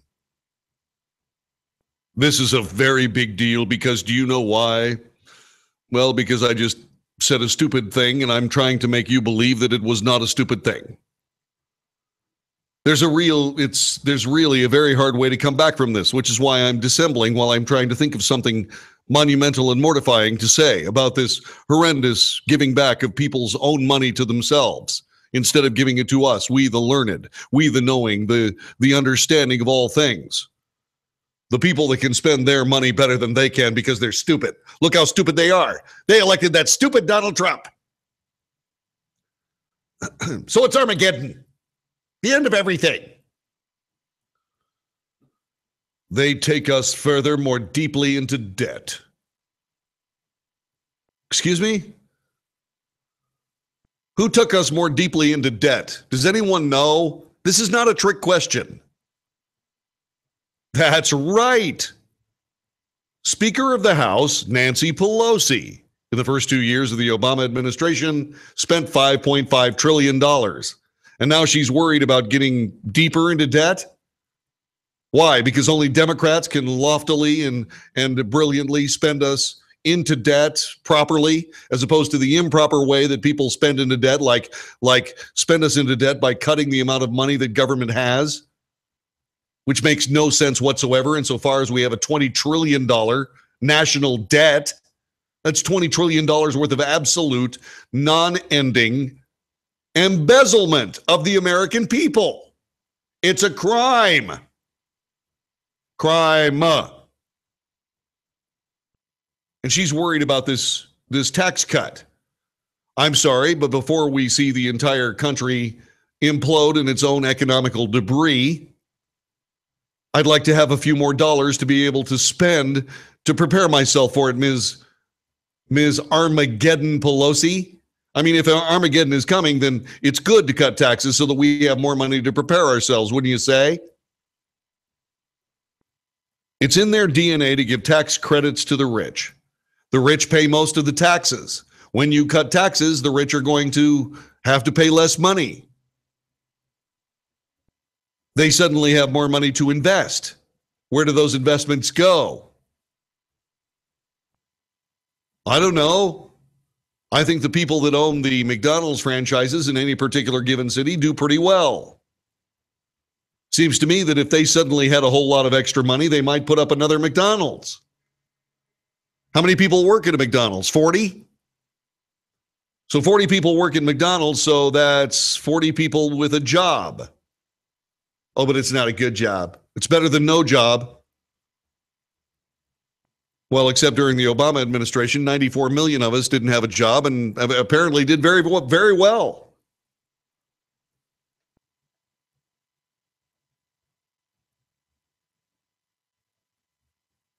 The stupid thing about this is Pelosi realized that she'd talked like a jackass, and then she had to come back and say, okay, it's not the end of the world because America's a great place and all this kind of stuff, okay? So, like what I was saying was for a fact and everything. Like, no, what you were saying was a freaking stupid lie. It was gobbledygooky and crap. But your language gets more shrill and more ridiculous. There's not much farther than you can go. In the last 3 days, you've used the word debacle, which describes an horrific, world-changing event, usually involving death and destruction and mayhem. And now you're working your way to Armageddon. There aren't many words left, Nancy. There are not that many words left to describe you being run out of power based on your own stupidity. This is what happens when you screw up. People do different things than what you think they should do. This is what happens when people are upset with politicians that don't get anything done, that just continue to kick the ball down the road so they have something to fight over. We're not interested in people fighting over political things. We're interested in solving issues, solving them. Politics loves a problem and hates a solution. Well, not only do the American people hate problems, they hate people that perpetuate them.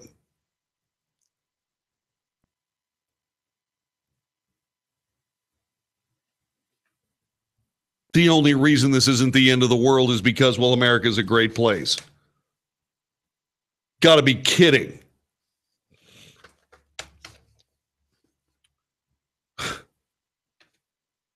And oh, by the way, right at the beginning of that, I don't want to lose this either. She says, hey, the healthcare, the debate on healthcare is life and death. Yeah, more death than life. Insofar as what you guys are trying to give us is something very much like the VA medical system, which is more like death than it is life. A dear friend of mine just had his knee replaced. He's been on this radio broadcast. I've spoken to him several times. He went to Africa to help build churches and dig wells. And what ended up happening is that he came back to the United States and he needed to get a knee replacement.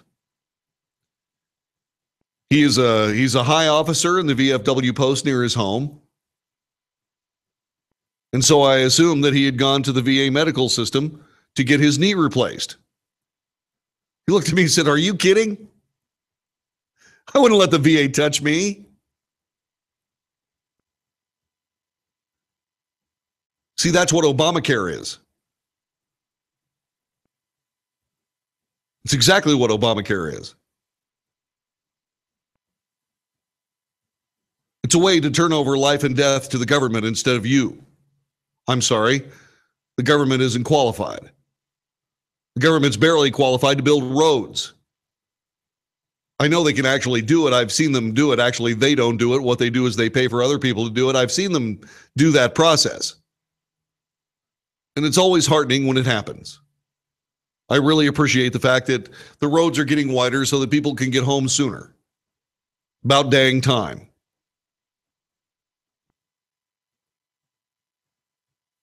But the government of the United States has proven itself to be incapable of managing a budget or solving the society's problems. These are people who have been there for decades. What have they actually accomplished?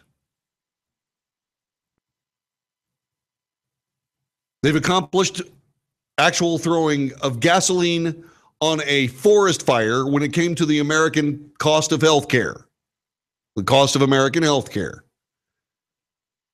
What they did was they made sure that more people in America could get a health card, a health insurance card that they couldn't use because, well, the copays were too high, the deductibles were way too high, and a lot of people were paying more for the premium of their health insurance than they were on their rent. Now that is a government project. Where did all that money go? Well, it went to insurance companies. That's where it went. Yes, that's exactly where it went. Did the insurance companies give back anything to anybody? Oh, yeah. Yeah, they gave back to politicians in their reelection campaign funds. Oh, you're trying to say there's a connection.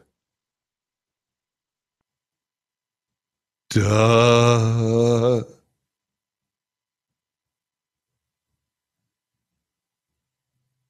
So the GOP tax plan, I don't care who it affects. You see, I don't even care whether it gives me any extra money. You know why? Because it cost $100 billion for us, the people of the United States, in today's money to go to the moon several times and plant American flags. The Obama administration spent $5.5 trillion, and I didn't get a dime. Did you? Did you get a dime? Lee Phillip Brown, did you get a dime of that money? 5.5 trillion? Did you see any of that? No. Anybody within the sound of my voice? How could you possibly spend $5.5 trillion? It's like something like $85,000 for every man, woman, and child in America. How could they spend that much money without any of us getting any of it? So am I worried about getting a tax cut from this government? No, I'm not real worried about getting a tax cut for this government. What I want people to be able to invest more money in our economy and move it forward. That's what I want. This is the Wells Report on the USA Radio Network. Stay right there.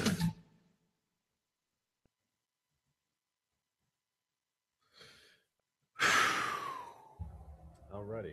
Well, alrighty.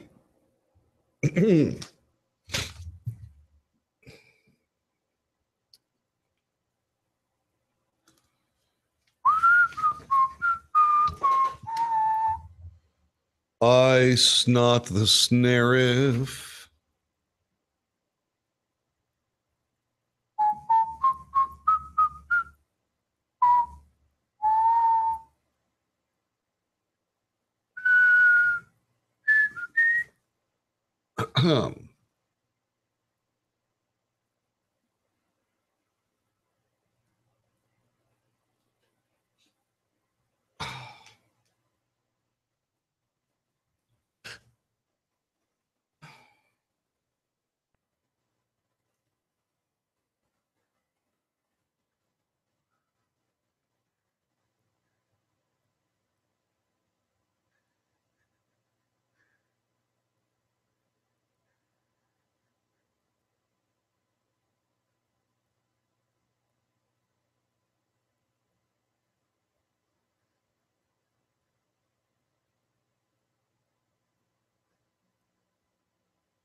All right, back in 1 minute.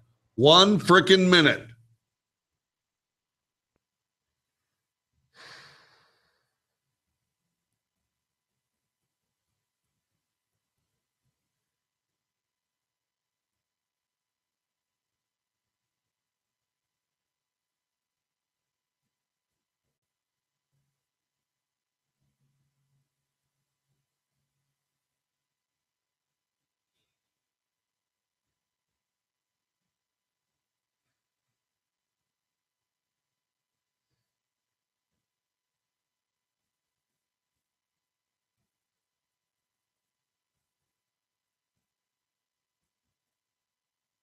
All right, back in 10 seconds. 10 dang seconds.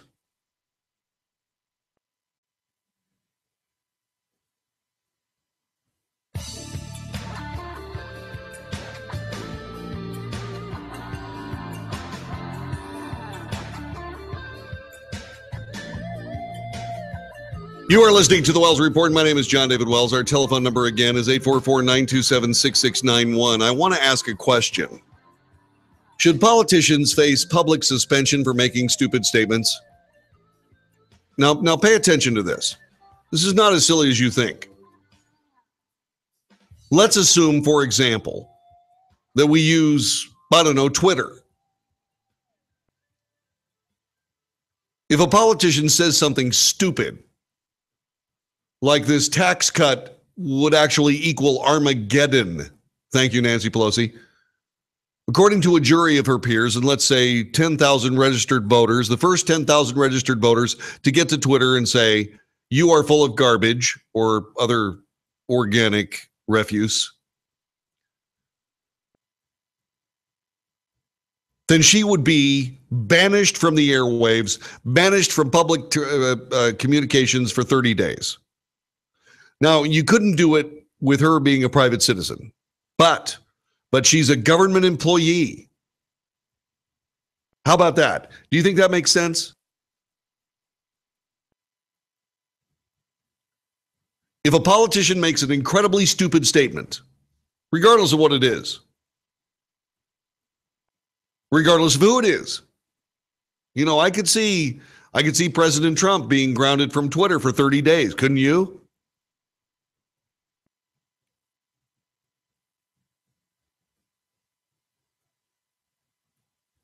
Here's what I'm interested in.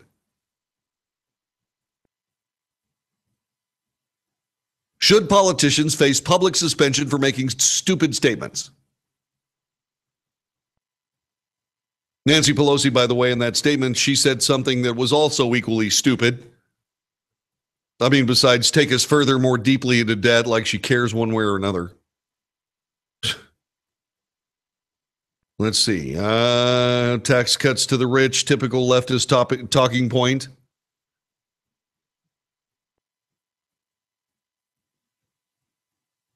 You know, they finally said enough bad things in public about the czars. They finally said enough bad things, so that what they did is they gathered up the entire family. They shot them all in the head.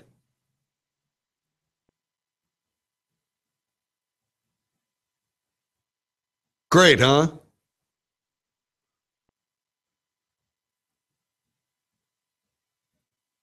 The other day, somebody said that white people's DNA was some kind of horrifying plague on the society and the civilization. It's stuff like this that makes it happen. Stupid, ignorant, dumb statements by politicians. That's how this stuff happens.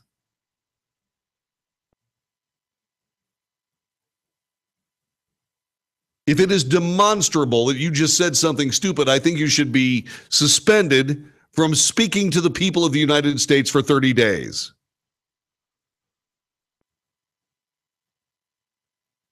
This is what you need to do. You need to sit down and shut up. Put them under house arrest in the House chamber or in the Senate chamber, and forbid anybody from the mainstream media to get within 50 feet of them with a microphone or a camera.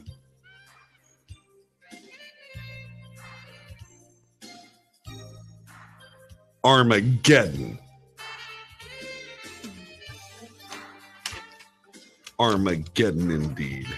So stupid, so ridiculous, so foolish. You're listening to the Wells Report. The President of the United States might do something that is epically correct. I hope he does. What is it? I will be sharing that with you coming up in just a couple of moments. I hope the president does something epic. I suspect he will. I hope he does. It could not happen soon enough for me. What is it? Like I said, tell you in a moment. You're listening to the Wells Report. Thanks for doing so, by the way. This is the USA Radio Network.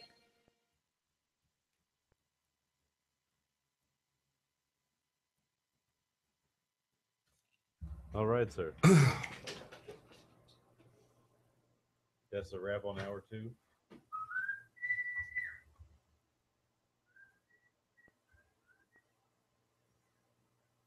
Just flying on by today.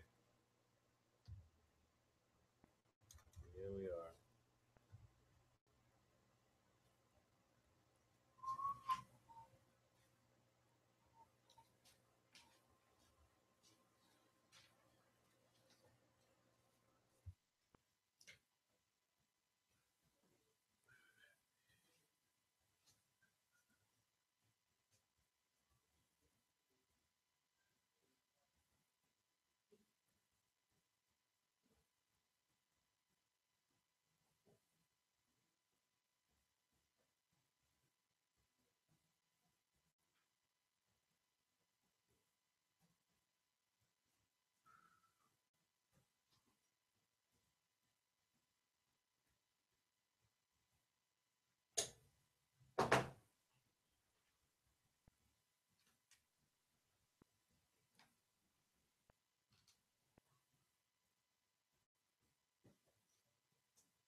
Well, it's actually JOH.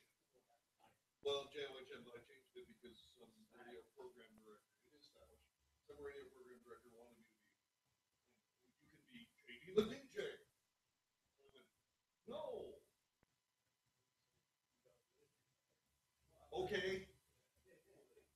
The guy wanted to hire me in Pittsburgh and rename me John David Hammer.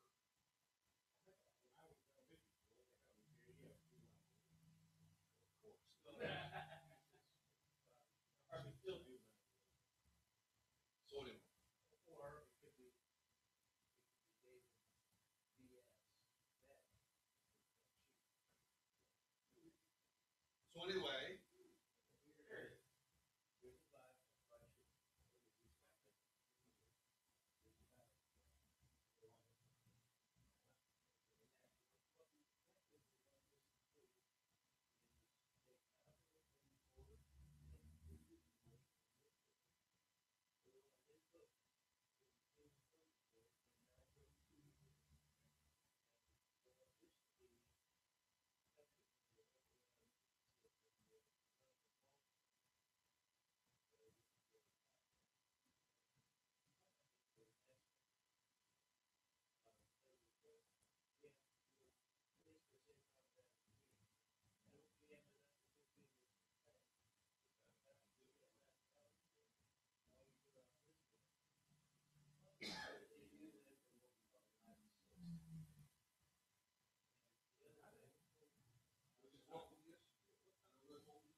The actual stack. Remember when we tried to replace it? It worked once, but it didn't work twice.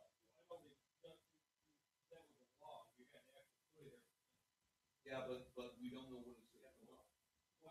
No live broadcast.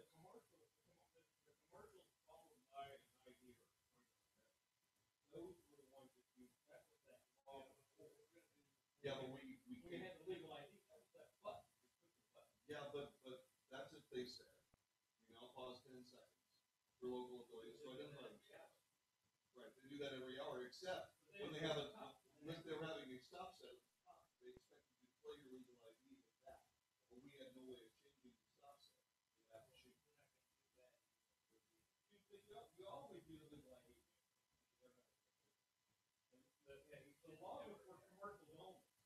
So what would have happened if I would have hit the button in the ID at the end of the last commercial? Would it have played two things at the same time? Would it play two things at the same time? Well, how do I get rid of one of them? Well, because John. No, I'm not. Right, but if Rivendell's going through the entire stop set already logged. We're not going to do stop. Yeah, except what you're saying is during the commercial, the last thing you do is legal ID. The last thing you do is legal ID. That's not what they do in NASCAR. What they do is they can NASCAR do a commercial, and then they send in one of your trades, like point or line or thing, not a legal ID.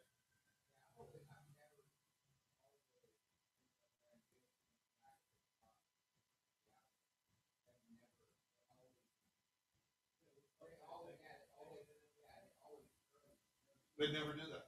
They just expected you to take the last liner of the stop set on your ID. That's what they did. That's what they did 3 times. Well, it may not be the way it's supposed to be, but that's the way it was. See, I don't care what it's supposed to be. I'm just telling you the way they did it.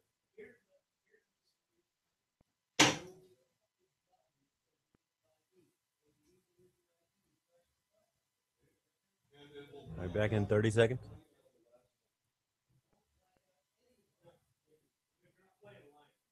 So we can switch the legal ID with the liner. You guys don't get what I'm saying. No. You don't understand what I'm saying.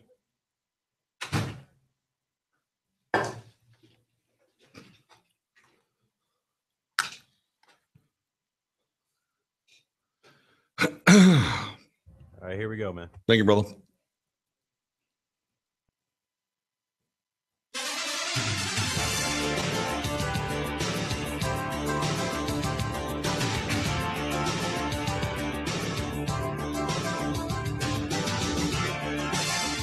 You are listening to the Wells Report, north to south, coast to coast. The Wells Report every day on the USA Radio Network. My name is John David Wells.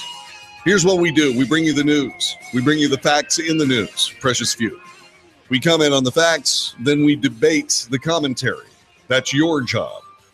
Call us at 844-927-6691, 844-927-6691. This is the show. This is the show where you get to have a say. Everybody else gets to have a say, but what about you? Well, everybody's forgotten about you, except, well, those of us on the Wells Report. And we are certainly welcome. We welcome you at 844-927-6691. The President of the United States is and has been for a long, long time. He is interested in moving the U.S. Embassy to the state of Israel into Jerusalem. To me, that is exactly the right thing to do. It has always been the right thing to do, but for reasons that are, shall we say, completely buried in garbage, it has not happened. What we have is a small group of people who, for whatever reason, decided that the entire world was wrong. The entire world, after World War II, trying to come to grips with the Holocaust, the 6 million murders perpetrated on the Jewish people by a completely deranged, pathological, evil state. Europe was trying to figure out what to do. What do we do with the Jews? Where should they go? Well, what needed to happen was they needed to have a homeland of their own that they could create, be a part of, and protect themselves in.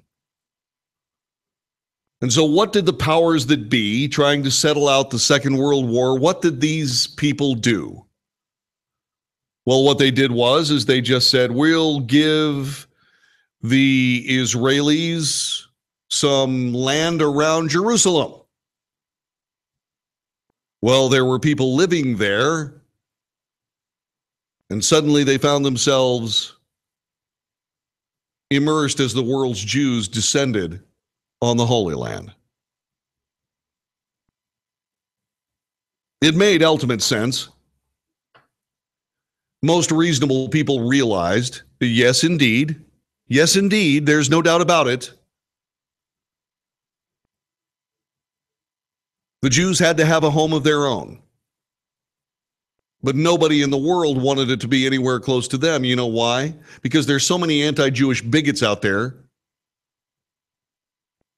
It's really hard to believe that there are any Jews left.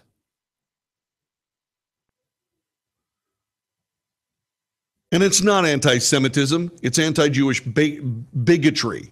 It's hatred. It's horrifying, it's terrible, and it goes on every single day. And enough is enough. This has become the Palestinian cause has probably cost tens of thousands of people, if not more. I'm talking about people outside of the Holy Land. Tens of thousands of people their lives because terrorists operating to support the Palestinian cause go out into the world and kill people over it. Over and over and over. There's nothing worse than the bigotry. There's no bigotry worse than the bigotry between Arabs and Jews.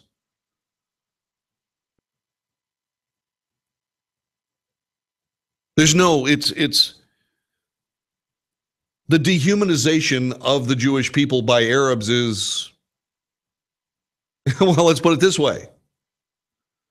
It would make the Grand Kleagle of the Ku Klux Klan blush. But we let them get away with it. We don't say, this is horrifyingly terrible anti-Jewish bigotry. We say, no, it's anti-Semitism, actually. Anti-Semitism. No, it's anti-Jewish bigotry. It's ridiculous and it's stupid. And you know what? It doesn't make any difference what we do. It makes no difference what we do. The people that complain about Israelis in the Holy Land near Jerusalem go out into the world and slaughter people for it, whether we do what they want or whether we don't do what they want. The President of the United States is interested in moving the American ambassador, the American embassy from Tel Aviv to Jerusalem, where it belongs. He outlined his intentions to move the U.S. embassy in Israel to Jerusalem in a call with Palestinian President Mahmoud Abbas. This happened it happened today, according to Palestinian Authority spokesman Nabil Abu Rudineh. The Palestinians said Abbas warned Trump in the call against the dangers of such a step and added that he would continue reaching out to world leaders to prevent it from happening. Neither the White House nor the Palestinians offered details on the timing of an embassy move, which previous administrations have delayed indefinitely. I don't think it matters. What happens if we don't move? What will the Palestinians do if we don't move the American embassy to Jerusalem? They will continue slaughtering as many Jews as they possibly can. They will continue to egg on terrorists around the world to kill other people on their behalf. They will continue to support terrorists who kill themselves, continue to support the families of those terrorists for killing innocent people with suicide vests. That's what will happen if the United States does not move its embassy to Jerusalem. So what will happen if the Americans move their embassy to Jerusalem? Well, Palestinians will kill people with suicide vests and pay the people who do it, pay their families and take good care of them. They will send out terrorists in their name to slaughter people all around the world for no apparent reason.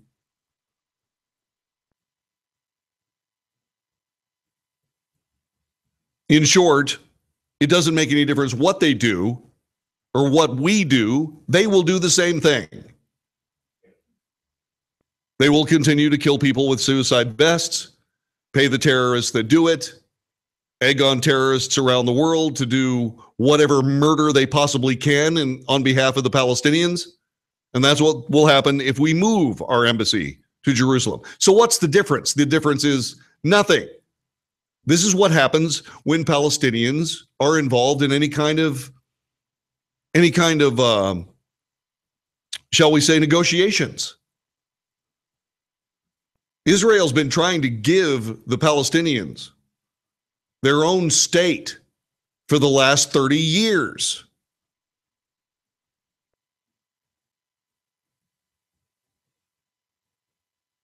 They've been trying to give them a state of their own for the last 30 years, but nothing's going to happen. Oh yeah, they'll negotiate. They will negotiate for days and weeks and so on and so forth. They'll come up with a deal. They'll sign the deal. And then the very famous Yasser Arafat will walk away from the talks after signing his name and saying the Israelis can go to hell. Playing both ends against the middle so he could stay in power. Well, he's dead now. Now we have Mahmoud Abbas, who continues to accept terror tools from Iran and continues to indeed fire unaimed murder rockets into Israeli neighborhoods for no reason whatsoever. They will not take yes for an answer. They will not negotiate. So who cares what they do or don't do? Their credibility is down to zero. Palestinians have nothing to bargain with, so why bother? Great. So let's move on. In fact, is it not time for the world to stop enabling Palestinians and to allow all nations to move on? At this particular moment, the Palestinians have had at least one generation totally devoted to setting fires, but no one in that generation totally devoted to being a part of a fire department to put them out. Have they figured out how to build a sewer yet in the West Bank? Anybody?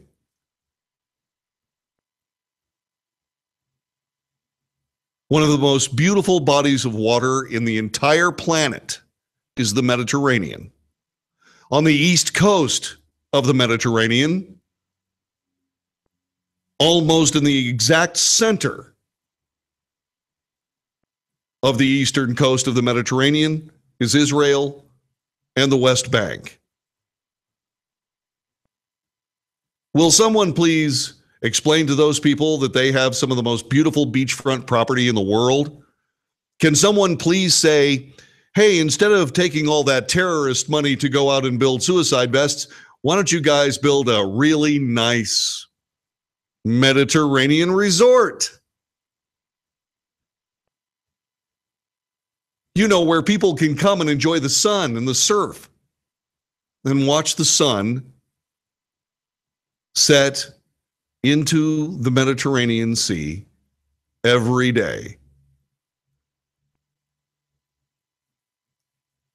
Well, the reason that they can't do it is because if they did build something like that, then, probably once every 18 months or so, guys with Kalashnikovs would come and kill everybody sitting in the cabanas on the beach. I'll show them.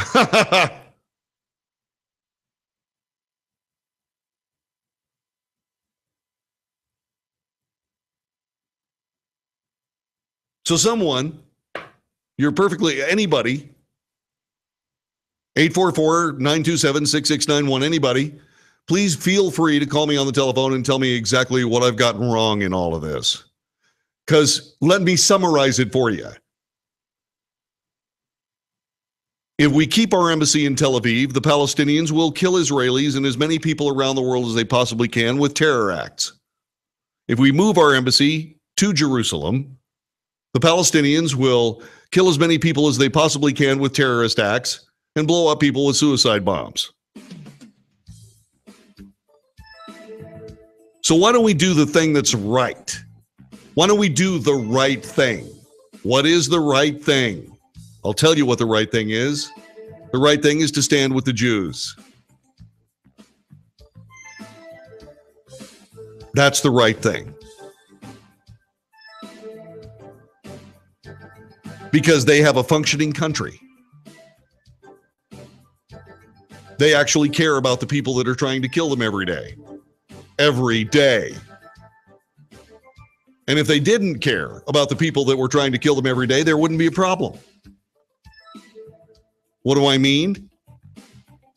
I'll explain. I'll be more than happy to explain it to you.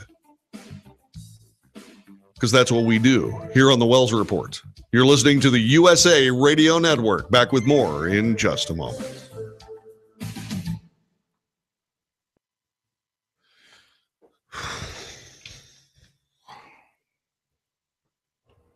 All right, sir.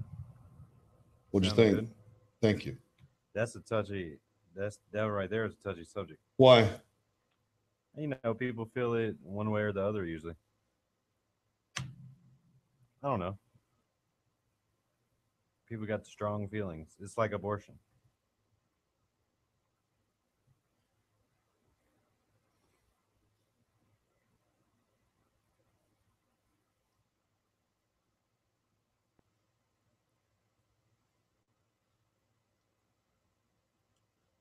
Hang on.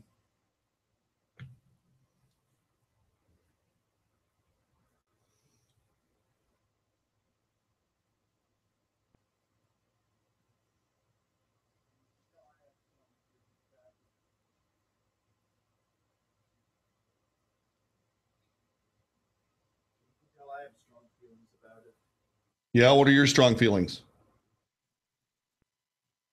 Why'd you turn off his mic? Sorry. What are your strong feelings, Dan? What are your strong feelings, Dan? He's running away. Chicken? Uh-huh.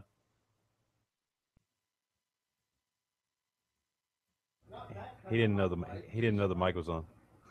Well, tough luck, pal. Tough luck, pal. Palestinians. I leave it on all the time, Dan. You should watch out.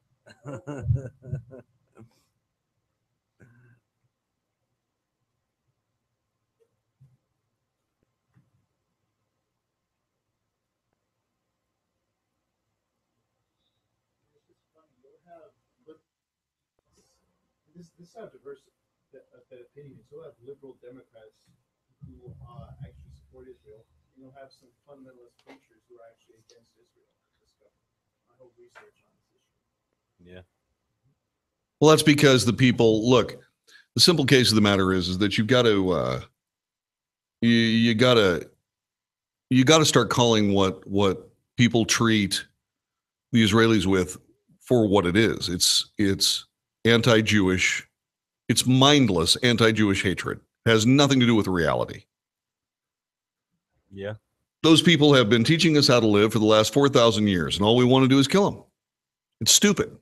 It's absolutely pointless. Yeah, I don't know.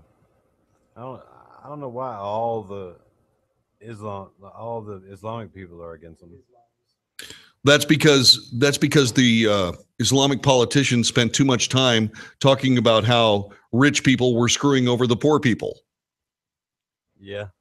That's why. Oh, okay. Yeah, Does it sound familiar to anybody? yeah, that's what I was gonna say. That it does. Yeah. Now, sometimes the reason I turn the mic off is because nobody else can hear you but me when it's on. When it's on, you can hear us, but only only you can hear me. Yeah, Got it. because it makes the room silent. I simply got it. All right, we got 30 seconds. I'm ready. All right.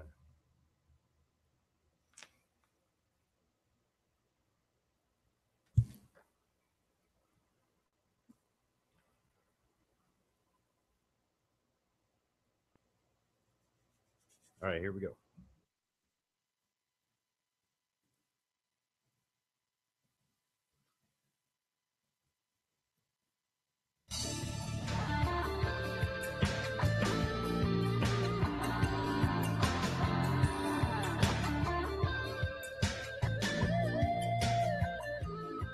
You are listening to the Wells Report. My name is John David Wells. Our telephone number is 844-927-6691. The debate of the day, at least this particular part of the day, is whether the United States Embassy should move from Tel Aviv to Jerusalem, which would be an endorsement of the United States of America, of Israel having Jerusalem as its capital. Well, the Palestinians are all just absolutely flutter about that. They can't do that. It's our capital. I'm sorry, capital of what? Do you have a country? Yeah, it's being stolen from us by the Israelis. That's not what I asked. I asked if you had a country of your own to have a capital of. Well, no, because we keep saying no to the Israelis who keep trying to give us a homeland. That's right. Okay. Who are they to be able to give us a homeland? This is our land. Well, it's their land too. You see, civilized people would actually negotiate.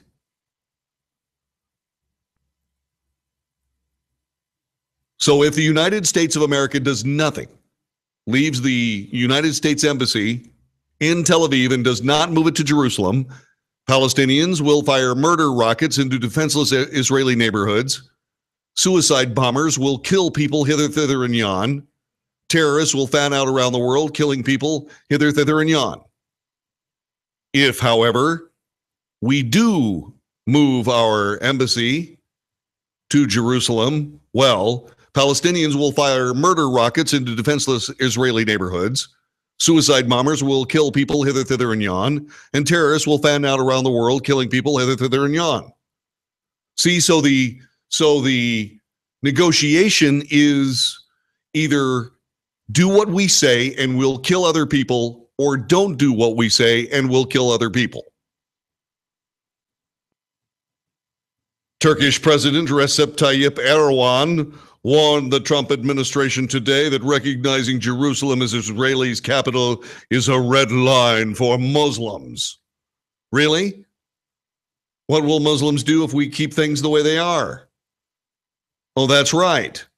They'll remain silent while extremist Muslims go around and kill people hither, thither, and yon. But if America moves its embassy to Jerusalem, it will cross a red line, and extremist terrorists, the Muslim nations, will sit silent while extremist Muslims will go out and kill people hither, thither, and yon. Yeah.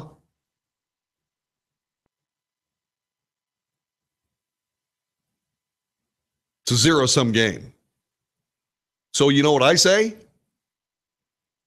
They're going to try to kill us anyway. Why don't we just have our capital where it belongs? Yeah, that's right. Jerusalem. Then while we're at it, you know what else we should do? Because since you know what the real problem is, right? The real problem with all of this is absolutely, completely irrational anti-Jewish bigotry. That's the real problem, isn't it? Well, there's only one thing you can do. While we are moving the U.S. Embassy to Jerusalem, let's move the United Nations to Jerusalem as well.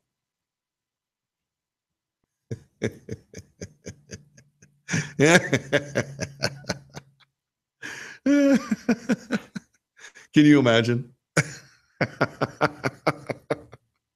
Oh, nothing would be more funny.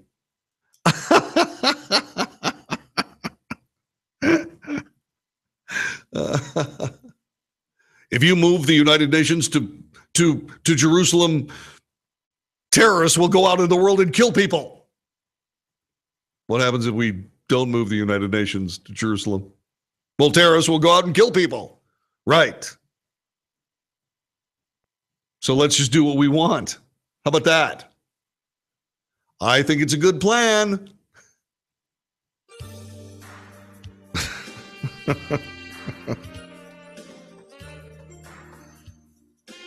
And you think it's a good plan too. You probably won't admit it.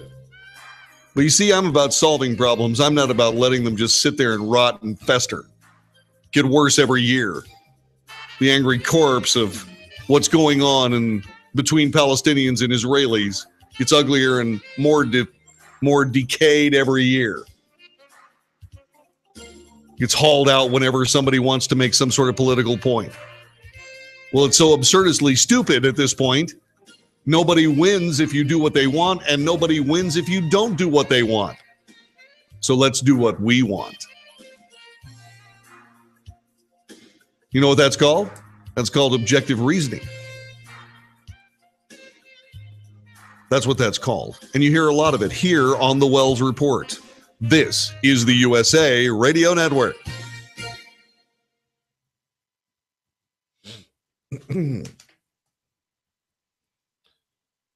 All right, so halfway through the third hour. Yes, sir. Moving right along.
Do do do do do do do do do do do do do do do.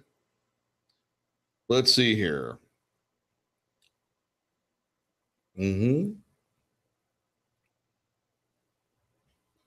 Congressman Pete Sessions.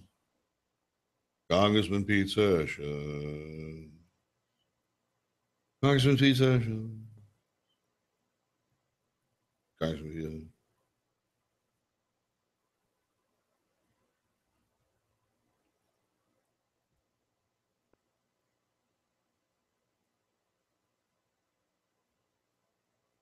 Hey, Joe, is Caroline there?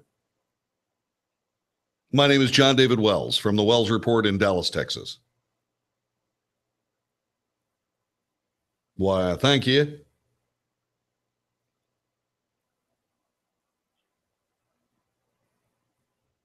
Okay. Caroline Booth with, I think that's her name.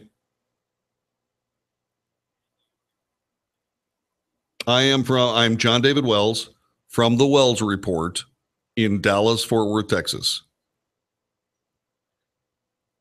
She knows me. Just tell her it's me. Huh? What's her last name? Booth. It's just Booth. Yeah.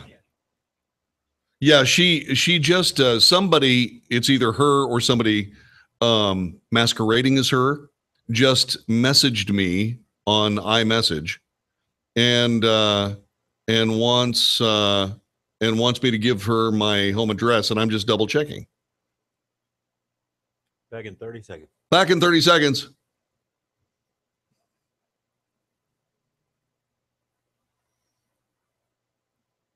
Back in 30 seconds.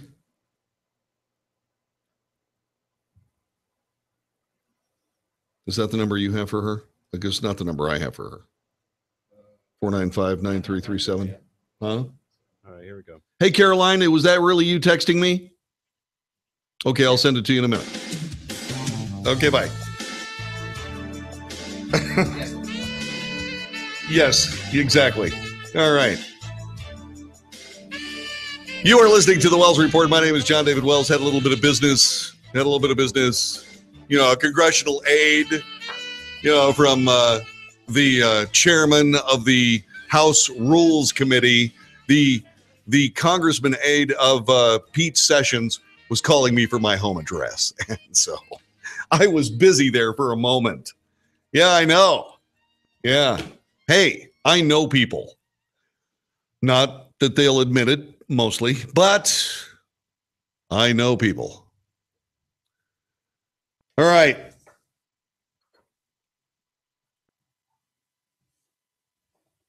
The Supreme Court of the United States today heard a very important case. It had to do with a baker in Colorado, who refused to create a wedding cake for a same-sex couple. The Washington Post wrote the story, specifically Robert Barnes and Ann E. Marimo, so you'll have to forgive the liberal bias that you're about to hear.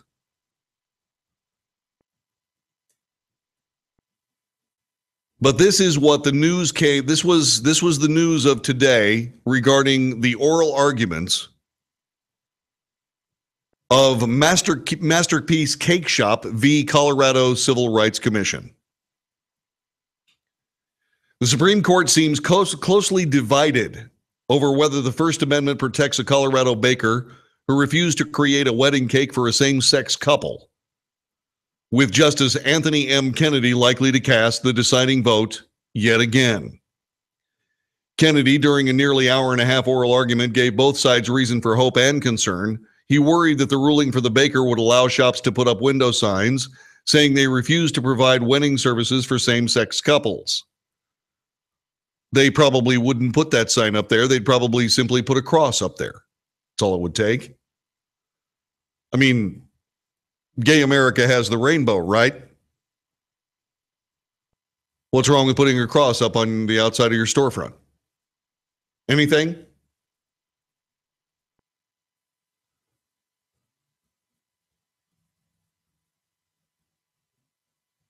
But then he also said that Colorado had been neither tolerant nor respectful of the baker's religious convictions. True. The Supreme Court began hearing arguments today in one of the term's most anticipated cases, whether the First Amendment protects a Colorado baker from creating a wedding cake for a same-sex couple. An attorney for the baker who owns Masterpiece Cake Shop told the court that Jack C. Phillips should not be forced to design his custom-made cakes for same-sex couples against his deeply held religious beliefs and should be exempt from Colorado's anti-discrimination law.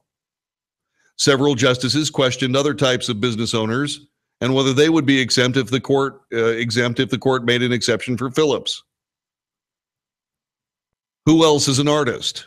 What about a florist, a chef, or a makeup artist? Phillips' attorney, Kristen Wagner, distinguished between the baker's highly stylized sculptured creations and the services provided by other professions that she said were not speech.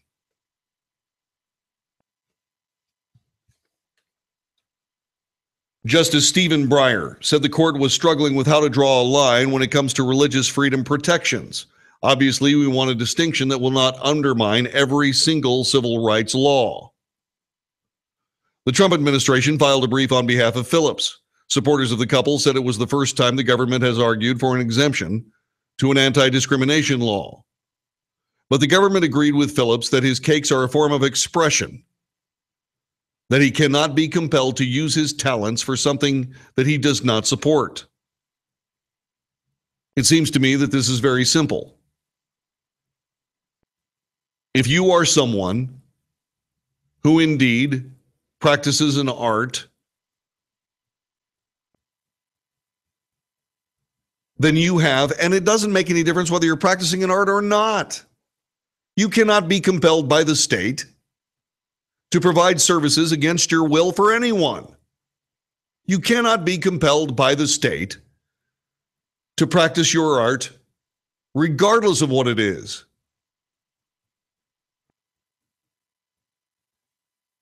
The people will vote.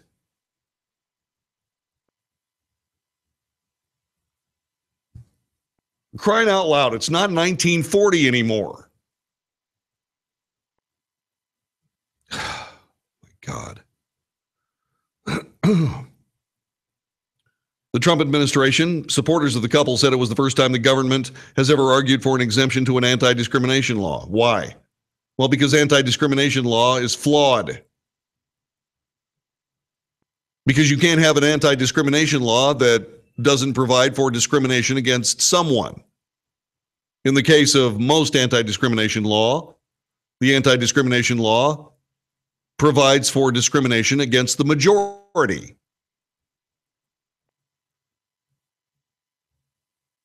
Solicitor General Noel J. Francisco, representing the Trump administration, told the court that the exemption should apply only to a narrow category of business owners. He repeatedly used as an analogy the African-American sculptor who he said would not be forced to create a cross that would be used for a Ku Klux Klan service. Phillips contends the dual guarantees of the First Amendment, free speech and the free exercise of religion, protect him against Colorado's public accommodations law, which requires businesses to serve customers equally, regardless of disability, race, creed, color, sex, sexual orientation, marital status, national origin, or ancestry. Scattered around the country, florists, bakers, photographers, and others have claimed that being forced to offer their wedding services to same-sex couples violates their rights. The state forcing them to do so does. Courts have routinely turned down the business owners, as Colorado Court of Appeals did with Phillips, saying that the state anti-discrimination laws require businesses that are open to the public to treat all potential customers equally. Unless, of course, you're a religious one. If you are a religious customer, then you can be discriminated against. 83% of Americans describe themselves as Christians. 83%. So everything must be absolutely equal unless you're a Christian. In which case, you have to accommodate everyone. If not, then you're a bigot. Really? What if I'm religious? My favorite example of this is Sandy Koufax, the greatest pitcher probably in baseball history. He was Jewish.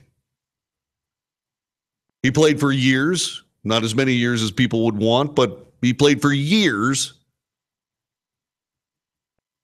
in the major leagues, and not one game did he play on Saturday. Not one. What about people who came to the ballpark on Saturday because they couldn't come any other day?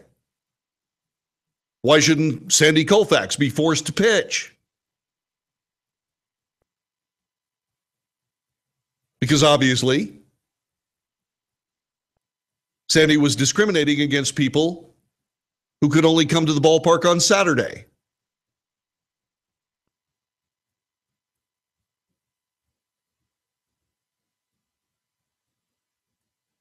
In 2012, when same-sex marriage was still prohibited in Colorado, Charlie Craig and David Mullins decided to get married in Massachusetts, which was legal. They would return to Denver for a reception. Those helping with the plan suggested they get a cake from Masterpiece. The couple arrived with Craig's mother and a book of ideas. Phillips cut short the meeting as soon as he learned the cake was to celebrate the couple's marriage. Our conversation was about 20 seconds long. Sorry, guys, I don't make cakes for same-sex weddings. The couple then learned that Colorado's public accommodation law specifically prohibited discrimination based on sexual orientation. They filed a complaint with the Colorado Civil Rights Commission. The commission ruled against Phillips. The appeals court upheld the decision. Masterpiece remains free to continue espousing religious beliefs, including its opposition to same-sex marriage, said Judge Daniel M. Taubman. However, if it wishes to operate as a public accommodation and conduct business within the state, the law prohibits it from picking and choosing customers based on their sexual orientation. There's only one problem with that. The state doesn't own the business.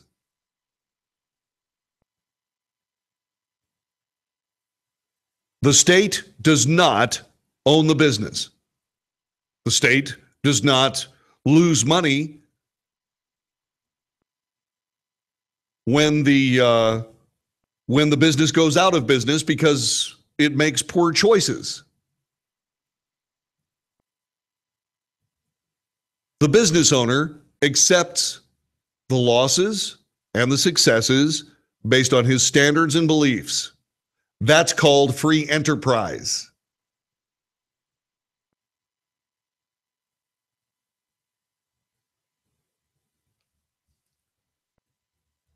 But you know what I think. I want to know what you think.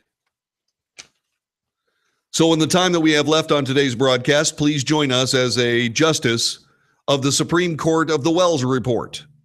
In other words, you give us your verdict on the case of Masterpiece Cake Shop versus Colorado Civil Rights Commission.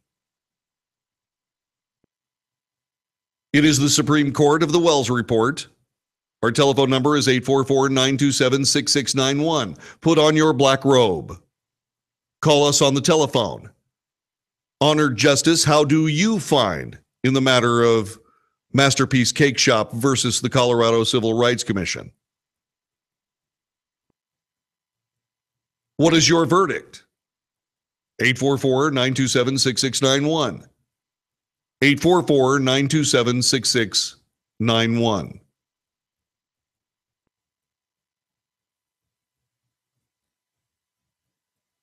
This is a project of the American left. The project of the American left is the hopeful assurance that someday the USA will be the USSA, the United Socialist States of America, where everyone is indeed equal, where religion doesn't matter, where personal standards don't matter, where everybody is happily socialist sociopaths, where the individual counts for nothing, where their personal rights are inconvenient,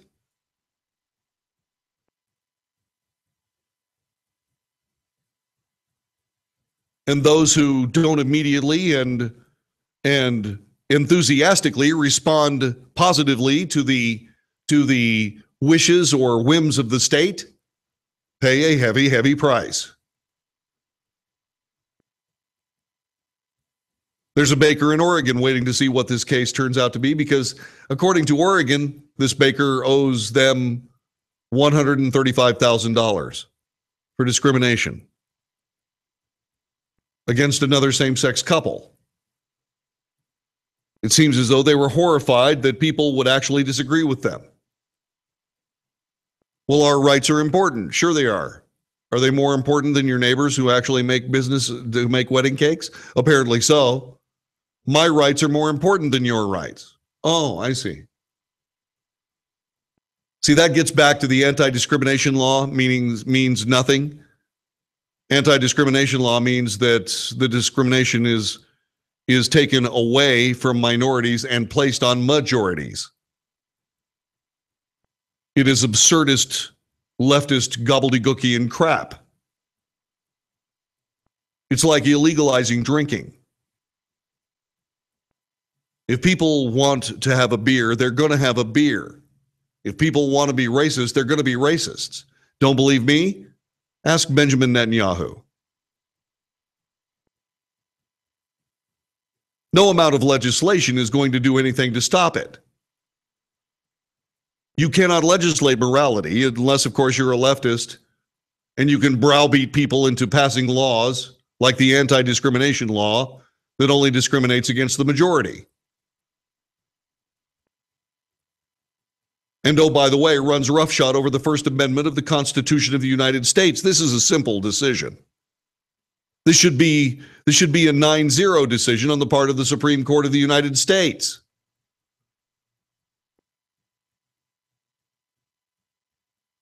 There are only two ways that this would actually work out. If this goes the way of the Constitution of the United States, nothing changes. But what happens if it doesn't? Have you thought about what would happen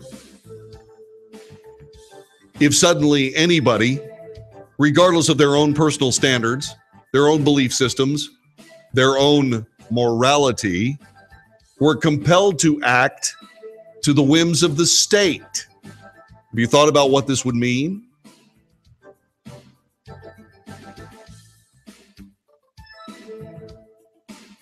You're listening to the Wells Report. Our telephone number is 844-927-6691. The Supreme Court of the Wells Report in the matter of Masterpiece Cake Shop versus Colorado Civil Rights. Honored Justice, how do you find? Call us on the Wells Report.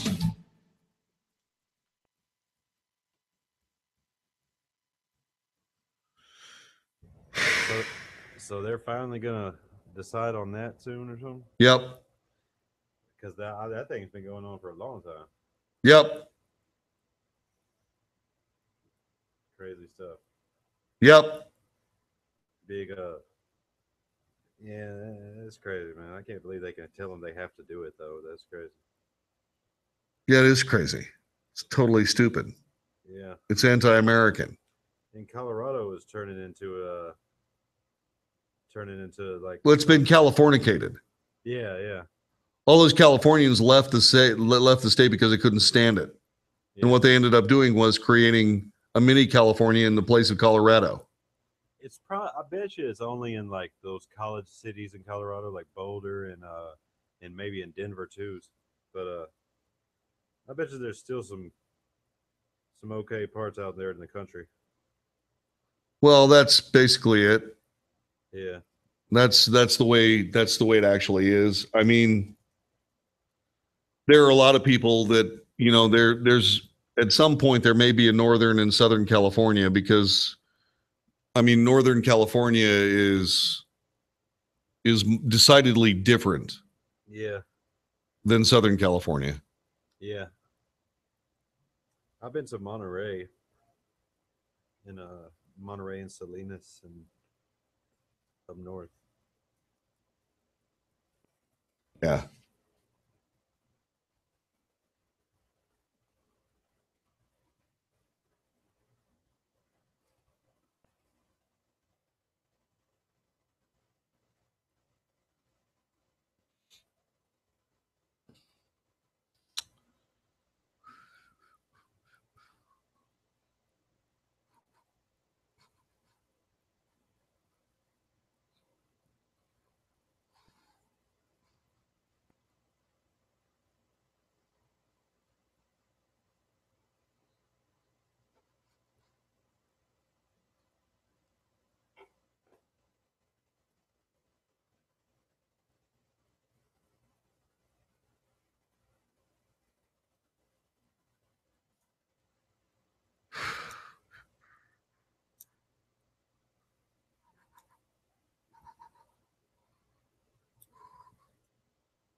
All right, you're back in 1 minute. Thank you, sir.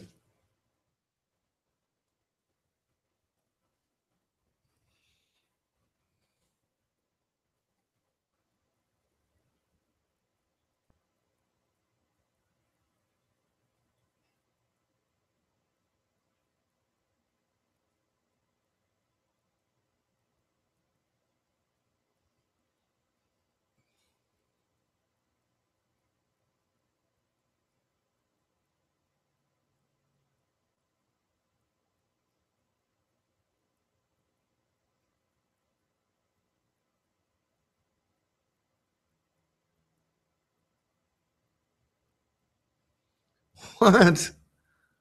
What? People are paying attention to my whistling? It's like I'm in a good mood. All right, back in 10 seconds. Back in 10 seconds. 10 seconds.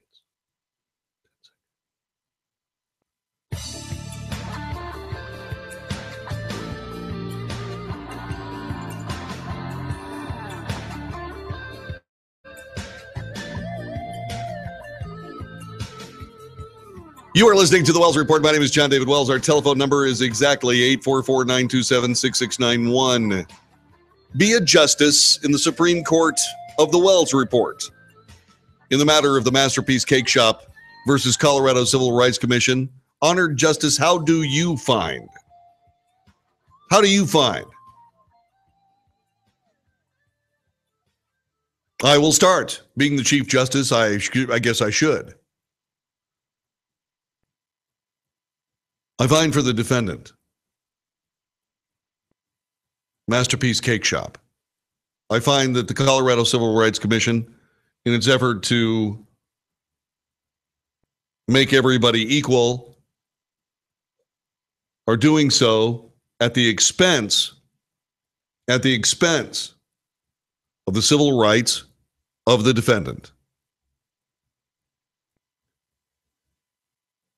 I find that First Amendment rights apply to everyone in both free speech and in both religious rights. Religious freedom is why there is a United States of America. This country was founded on it. The free practice of religion is why there is a United States of America.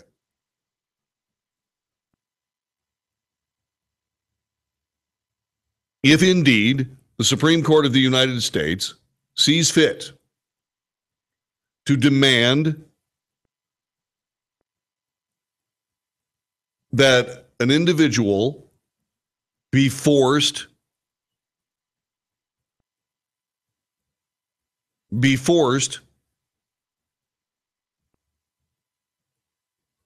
to act in the sociopathic way of the state, the socialist state, then there is no freedom of speech and expression. There is no freedom of religion. There is no First Amendment of the United States. It is as simple as that. It either exists as a matter of religious freedom or it does not. It either exists as a matter of free speech or it does not.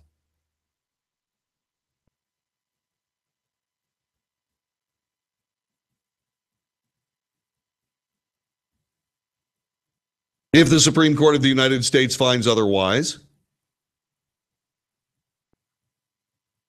not only is the First Amendment gone for all intents and purposes,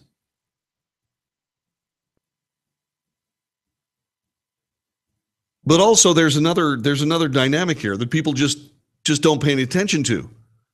They're just not getting.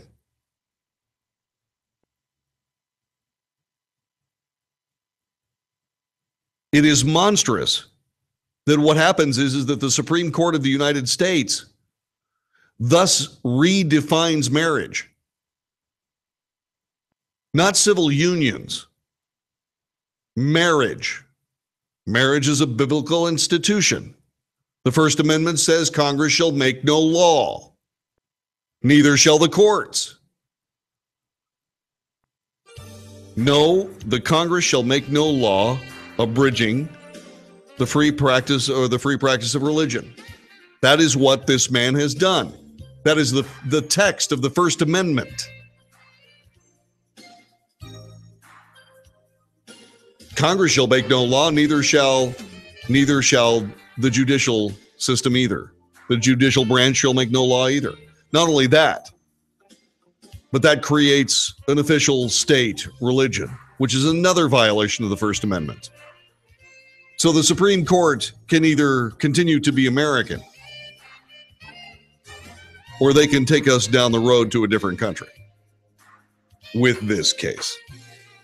The executive producer of the Wells Report is the Philip Brown. I want to thank Dr. Shiu-yueh Baxter for my flu shot today. I want to thank you very much for joining us on this radio broadcast. Join us again tomorrow, won't you, for another edition of the Wells Report. I'm John David Wells saying good night.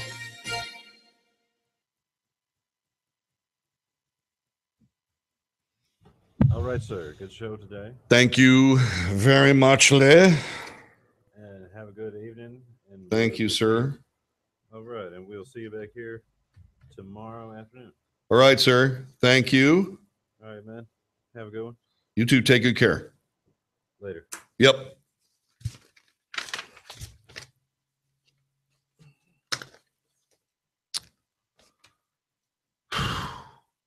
And you'll be happy to know, Philip, that I did not use the Jeet Here article. I was able to not use the Jeet Here article because, in your words, the man isn't.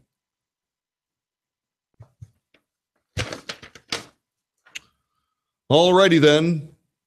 All the men whistled when I grew up. It was beautiful. Aw, Arletta, you say the sweetest things. Listening always leads to get socialism right, and there will be peace and love on earth that they create, of course, exactly. Equally broke, equally without rights, unless you're in the ruling class. Exactly. Everybody's got it. Perfect. Perfect. Well, darling beloveds,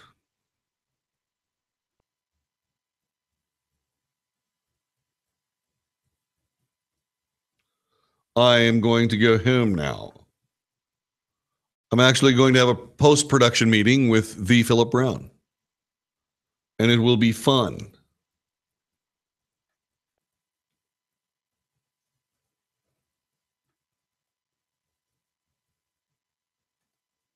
Let's see.